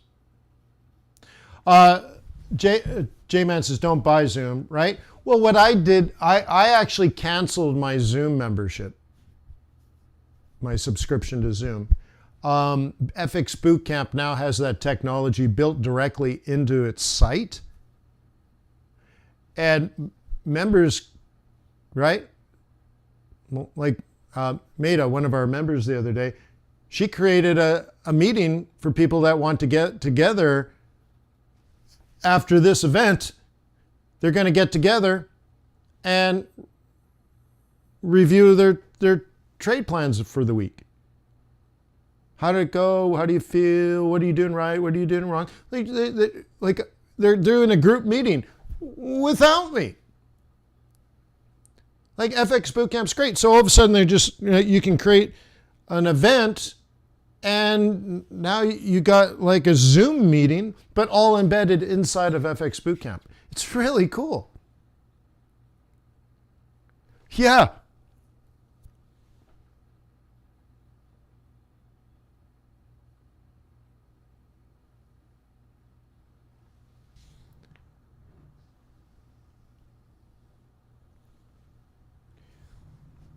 Why did Angel wants to know, why did I start FX Bootcamp?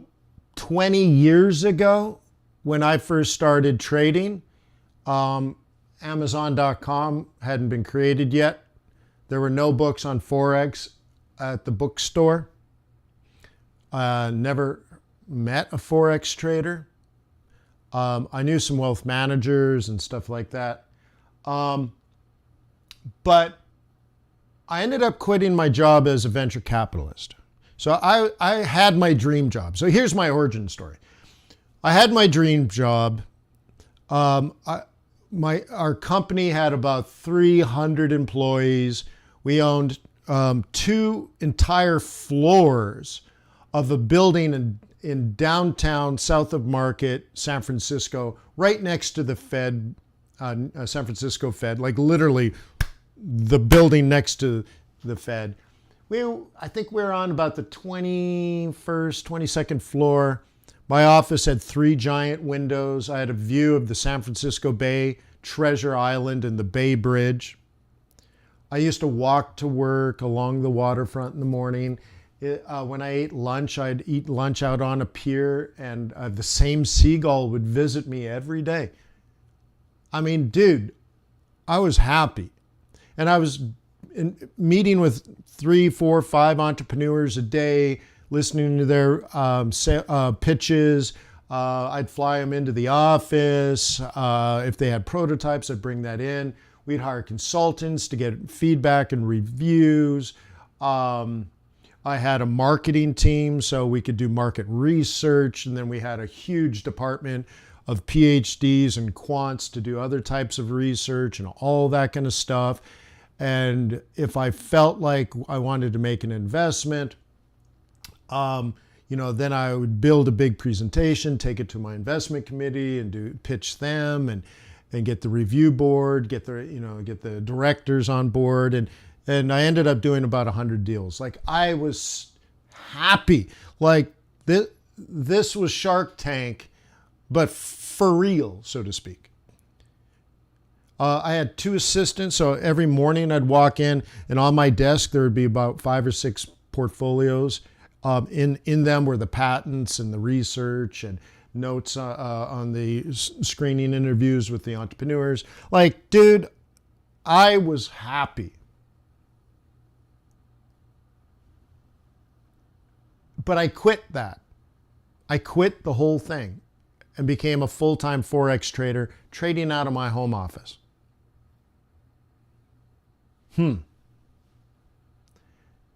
Guess what? I was alone. I didn't know anyone. There wasn't anyone. There was just nothing. I was completely on my own. And about 3 or 4 months into this, remember, I gave up a salary, I gave up benefits, I gave up a retirement account, and I'm just working in this home office. I'm working, I was living in the San Francisco Bay Area, so I'm working from 10 o'clock at night to 10 o'clock in the morning. Okay? And, well, hell's bells. About 3 or 4 or 5 months in, the loneliness and isolation got to me. And I started struggling with my trading. Remember, I only had a few years of experience at this point, so I was still making amateur mistakes. Remember, there was no books, no gurus, no YouTube, no Amazon. None of this had been invented yet. Okay? So I go through this dark period. And I realized, I asked myself, okay, what's happening? Why is this all falling apart? Well, I was a high-tech entrepreneur. I was a businessman, a leader, a manager, and an investor. And I realized I don't have a business plan. I sat down every day to make as much money as I possibly could. But what the heck is that? That's not a business plan. And I realized, okay, well, first of all, I need to stop trading because I'm losing money like crazy. I was going through a bad period, right? So I'm like, okay, I got to pretend like this is any other business. So I said, I need to go on a business planning retreat now. So I call up the Ritz-Carlton in Half Moon Bay and I book a room for, a week or something. And I schedule meetings with myself. I put it on calendar. I think Gmail was out at that point. So I put it on my Gmail calendar. I even did a board meeting and invited outside people. So a buddy of mine was an attorney. So I'm like, hey, I want you to attend my board meeting with myself.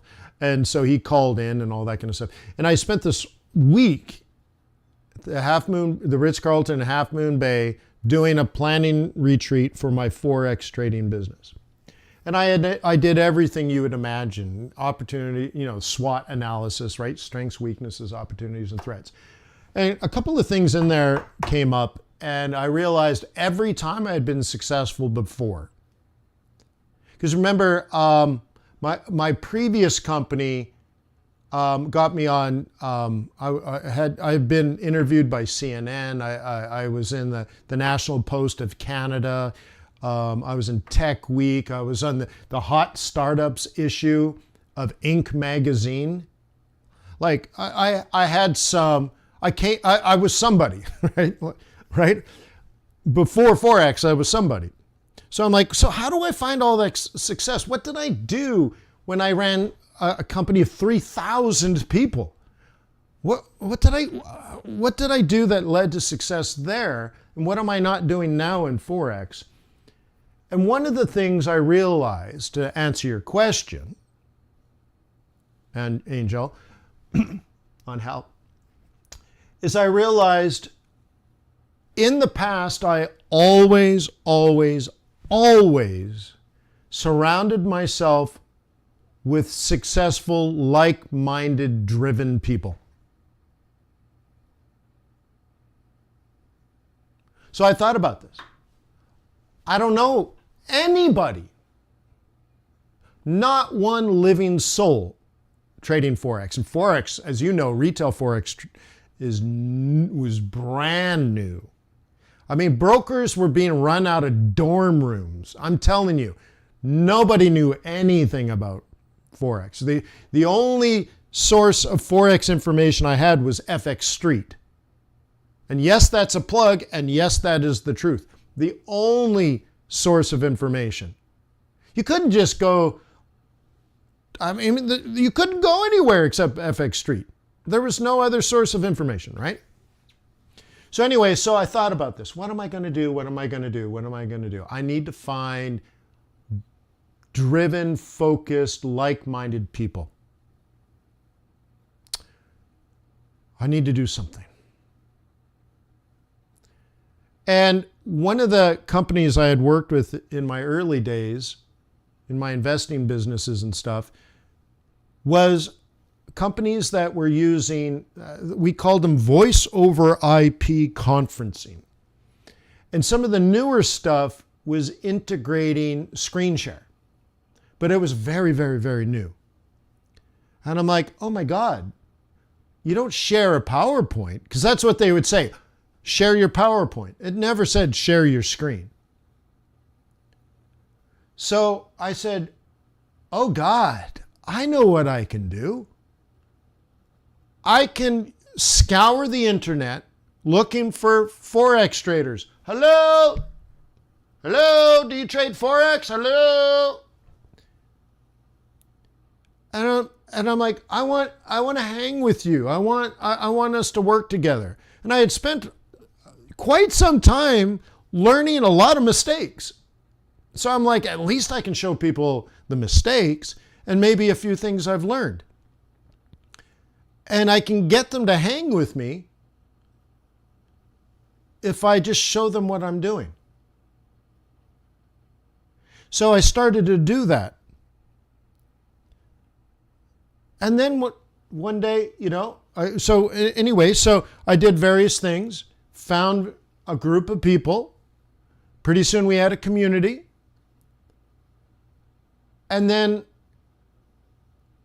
either I reached FXStreet or FXStreet reached out to me. But somehow we're like, dude, we should collaborate. And I think my first presentation was 50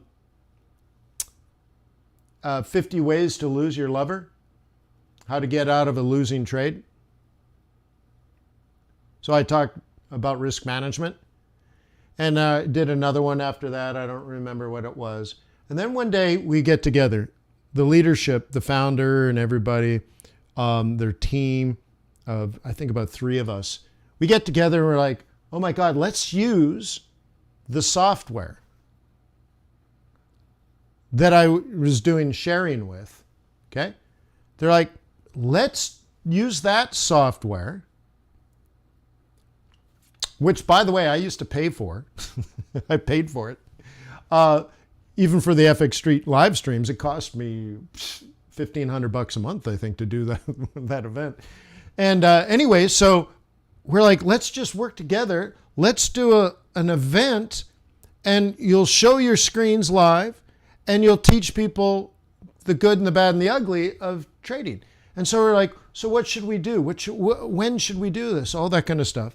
And we came up with the idea of Trade Non-Farm Payrolls Live because it was crazy volatile.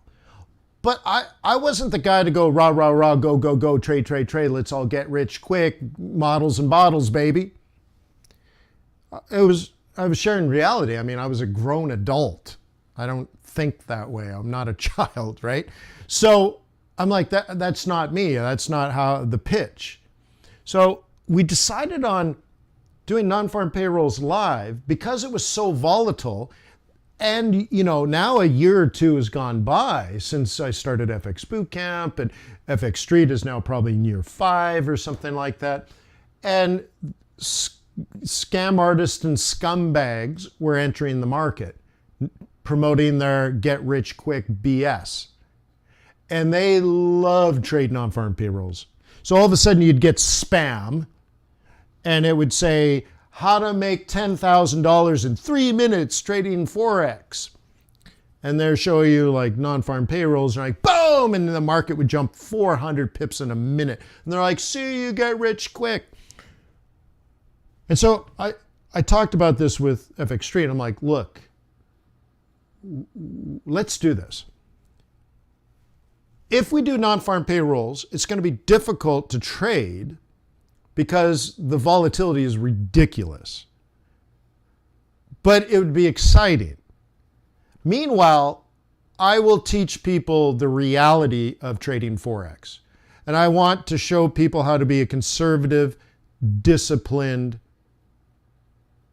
focused trader that plans their trades in advance. So we can suck them in, right? Based on this idea of retail Forex traders. They were all promoted through all these scam artists, how to get rich quick. So in that day, that's how people came to NFP. They're like, I heard you can get rich quick. Can you get rich quick? And they come into my event, and then I'm like, well, let me show you how to be conservative and disciplined and patient and all that kind of stuff. But I said to the FXStreet team, I said, you know, the benefit of this is people can't be in 2 places at once. So if they're with me and I'm teaching them reality, we also know they're not with the scumbag scam artists. And we're like, oh, that's cool. So we agreed, let's try it once. See how it goes. And it was epic. We had such a great time trading non-farm payrolls live. But you couldn't record it back then because it was gigs and gigs and gigs. Like computers didn't even have gigabytes. It was just so big, the file. So we couldn't, that's why there's no recordings. But we had such a great time. And FXStreet came back and they're like, do you want to do this again next NFP? And I remember my dad was over at my house at the time. And I asked my dad, I'm like, what do you think? Should I do it again? Because, you know, it's a lot of work. I mean, look, I was the only one doing 3-hour live streams and all that kind of stuff. Like, it was crazy. It was cray-cray. Nobody did anything like this at that time.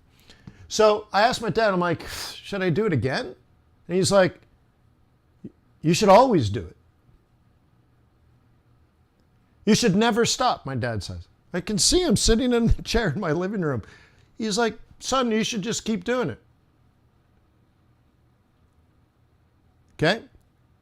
That was nearly 17 years ago. I said, okay, I'll do that. Now, fast forward, well, non-farm payrolls live number like 10 or 15 or 20. It got so big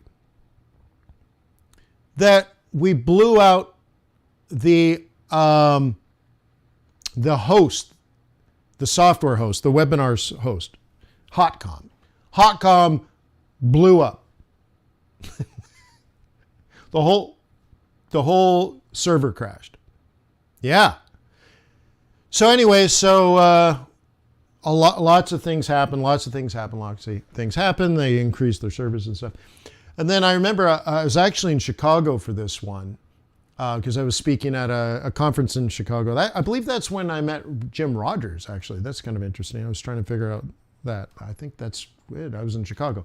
But anyway, so I'm doing the event in Chicago, and the server blew up again. And so we contact Hotcom, and they're like, it wasn't us. The ISP went down. Yeah.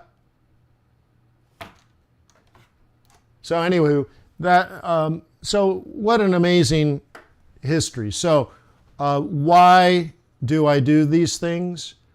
It needs to be done. You need it, and I need it. And that's why we do it. And you're going to be hard-pressed to find anybody else to do it on a regular basis for 17 years straight. And this is why when the news comes out, I don't freak out because I've already done the work. Do you understand that? Why didn't I freak out? You're probably like, what's he doing? It's only 300K. The stock market's going to rally. I'm like, no, it's not. Why? I've already done the work. And this is what I'm trying to share with you. Okay? Yes, I'm a supermodel, but no, I'm not a genius. Okay?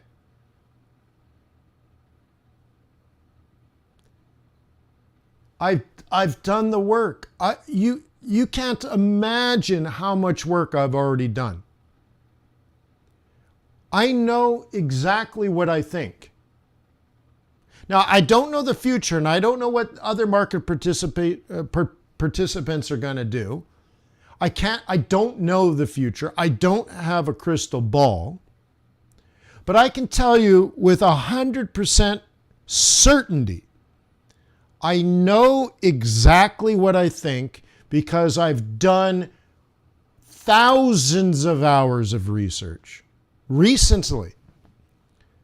And so when a non-farm payrolls comes out 300K and the stock market rallies, I know 100% I believe it's wrong. It's wrong. So we have this giant green candle. It's wrong. I said, read the report I did 6 years ago. The counter trend trade. That's the counter trend trade. Look it up. It's in the article. So that's how you do it. So I hope it doesn't come across as arrogance. I've done the work. Now I can be wrong. Oh, that's certain. I just fall back from plan A to plan B. Okay? So I wait my turn. That's all.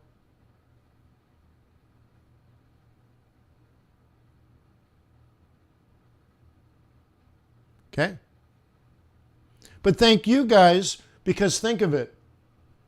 What inevitably happens to a trader that is isolated? You get into your routine, and then slothiness kicks in, and then sort of like piss poor trading habits start kicking in. Like you start chasing and all this, like you just start making mistakes.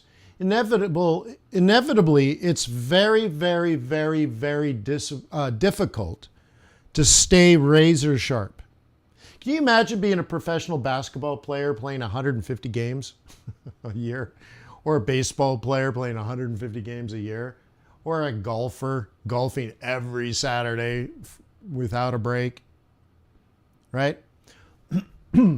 How do you stay razor sharp, playoff ready, tip-top shape, focused, competitive nature? Can you do it by yourself in isolation? No. Excuse me. So you guys keep me razor sharp, competitive. A game every day. Do you know why? On Sunday, I meet with my day trading group. On Sunday, I have to be ready. On Sunday. Most people, they're watching football games. Not I. I'm on the markets. I have to. to stay razor sharp, because on Sunday, there's going to be a couple of dozen people that are going to ask me questions.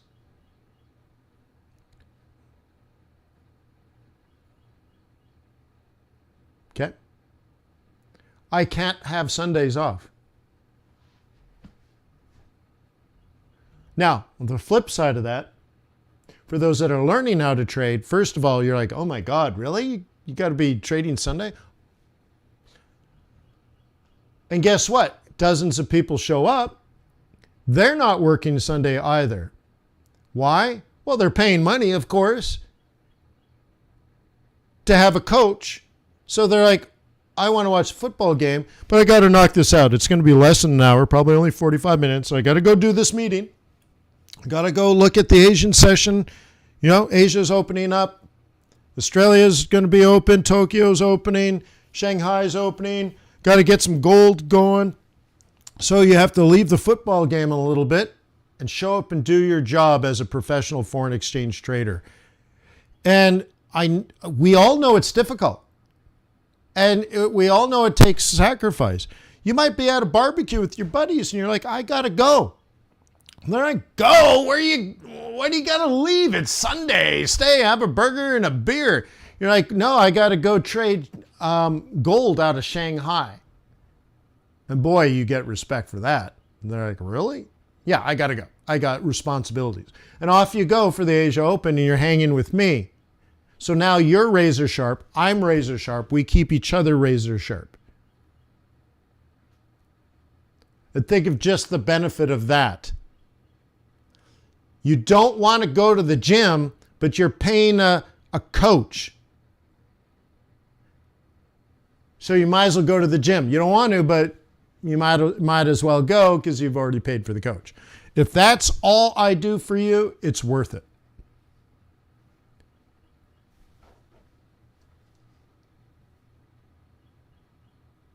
Cool. So whatever. Whatever.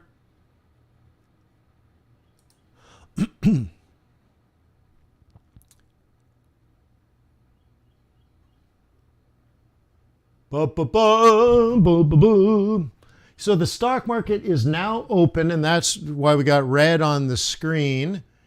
Yeah, boy. Okay, let's go back. So if stock market down, okay, then what? Well, let's go take a look. If stock market down, what did I say would happen to Bitcoin?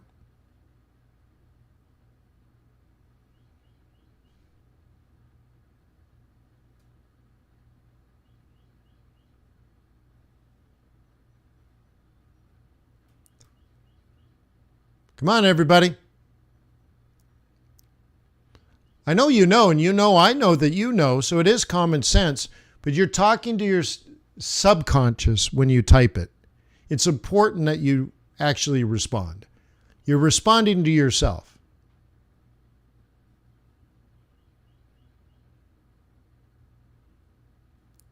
Okay? I don't understand you if there's like 100 people here listening and they're like, I'm not going to type it. Why? What's wrong with you? Are you embarrassed? Are you ashamed?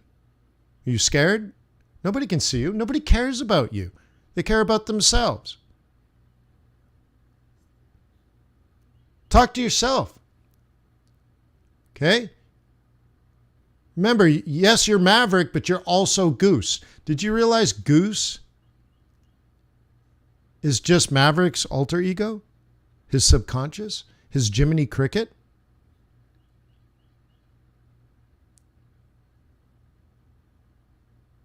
You're Maverick and Goose. You're the Hornet. Anywho, okay, good. Bitcoin down. Now, you can't always be right.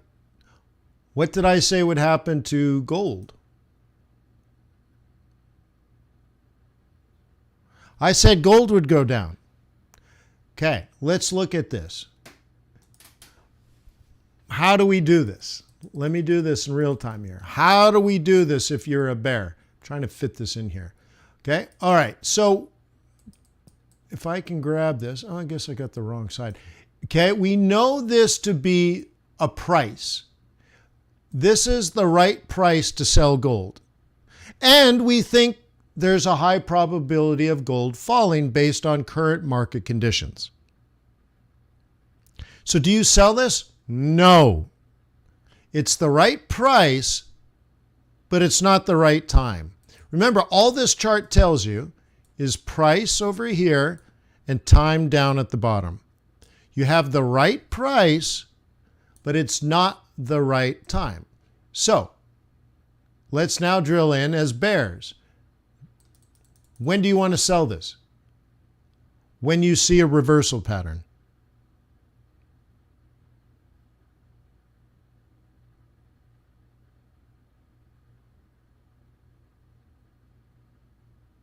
Okay? So now you got to do your job.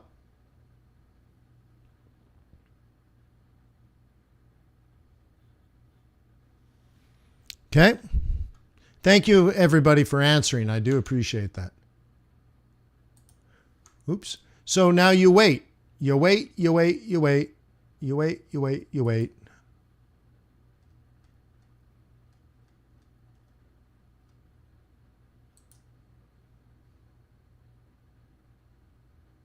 Okay? Now,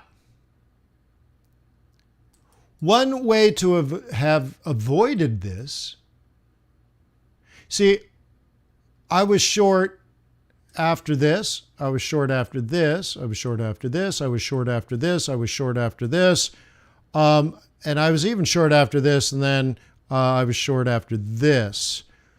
I've actually done fairly well trading gold. Cool. Happy with that.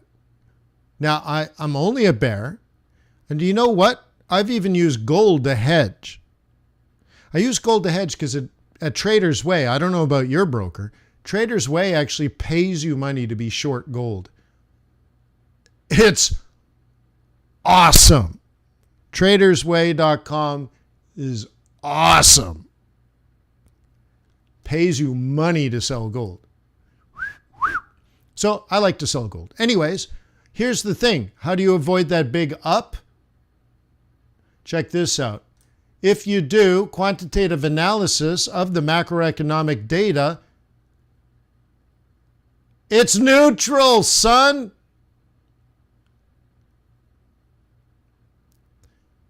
Retail doesn't know what the heck's going on here. And look at this. Okay, 66% long gold, but 66% long dollar. It's neutral. Now, looking at the 20-year average, if you want me to zoom in, I'll zoom in for you. Hang on. Let me do it differently. Oh, come on, mouse. I got an expensive mouse and it's the worst thing ever. We can zoom in a little bit here and just look. We'll do gold. Come on now. Okay. Cool. Check this out. January, February, March, and all of a sudden, gold is going flat. This is the 20-year average in blue and the 5-year average. And there's a little bit of up over the last 5 years in this March, April, May period.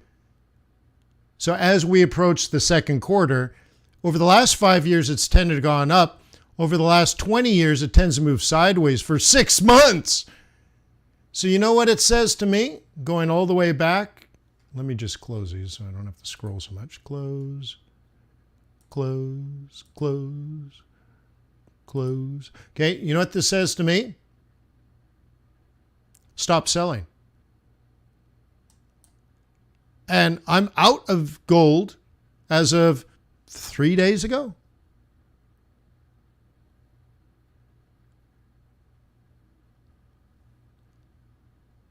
I'm done. I've washed my hands. They're clean for dinner. Pass a plate. I gotta move. Give me the juice.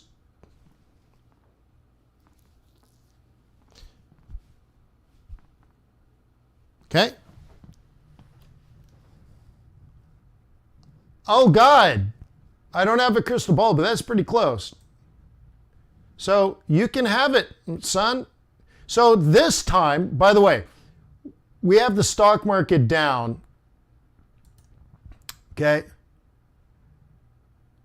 Okay. Down, down, down, down, down, down. And typically gold has fallen. Today it's down and this is up. And that's what the 5-year average says. And I'm not short. Oh.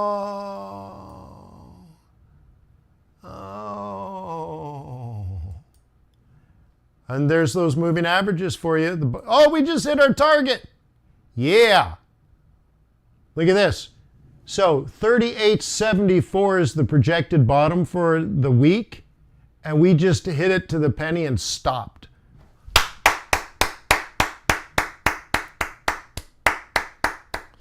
Also, do you remember 39.50? I mentioned it earlier today. I said it could be today, it could be Monday, it could be Tuesday. But 39.5 is the sell. Does anyone remember that? Did I say that when the market was up, up, up, up, up? I either did it, I either said it or I didn't say it.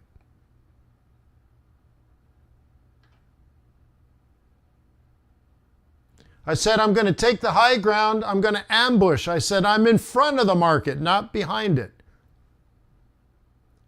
Now, let's predict the future again. Okay.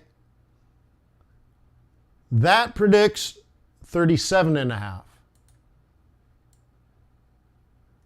Not today, next week. Now, I don't know if we can get through support. 37.80 is going to be very tight. But nonetheless, that's what the technical analysis is. That's not fundamental. That's just the chart. Okay? I became bearish on this last year.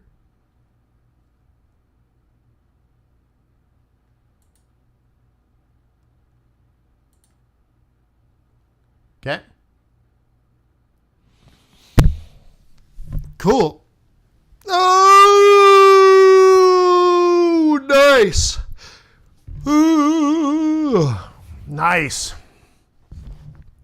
So I have to go now very, very soon. Did you sign up to attend Wednesday's presentation? I'm going to teach you 3 trading secrets that will triple your profits without changing your indicators and while spending less time in your charts. And I'm going to teach you how to do all 3 secrets for free.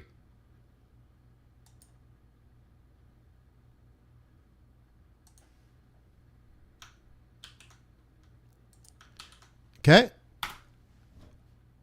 And it's going to be fun. And then if you attend, you're going to get 3 case studies, video case studies of people using the super secret fundamentally based alert service. The first one will be how to trade like a U.S. Marine. Second one is how to trade like a grain farmer. And the third one is how to trade like a floor trader. All using QuantBox in different ways. So even if you're already a subscriber, and I'm assuming almost everybody is already a subscriber, this is just a fun presentation, but showing you really the importance and value creation here. It's so much more than the bells and whistles, the features and benefits. I thought about it. The features and benefits are, I mean, look, they're useful. Obviously, it's a tool. But if you don't understand the importance behind it all, then you're missing sort of, well, I was going to say scope or something, but you don't understand its own value. You know, I don't know. I can't think of a good analogy, but it's like nobody buys a Ferrari because of the gas mileage. Did you guys see the new Ferrari SUV? It doesn't even come with navigation. But I want to buy one. Because, you know, there's something more to a Ferrari than features and benefits. Okay? So the features and benefits of QuantBox are awesome. But you have to understand its importance and relevance to you emotionally, if you will. And I'm going to hit that hard. You're going to love it. And it's fun. I think it's going to be fun. So I got to go. Thank you to FX Street. I've been collaborating with FX Street now. I would assume it's 18 years, which is amazing. That shows you that I started when I was 12. So thank you to FX Street for wonderful hosts. Thank you to our moderator. There's nothing moderate about our moderator. We have an extreme moderator, extremely good moderator. So thank you. There's no moderator like our moderator. I know. And thank you guys for 3 hours of your life. I hope it was well invested and you got a high return. And I've said it many, many, many times, but I want to make sure everybody knows it. Peace on earth. May the pips be with you. May your profits be above average.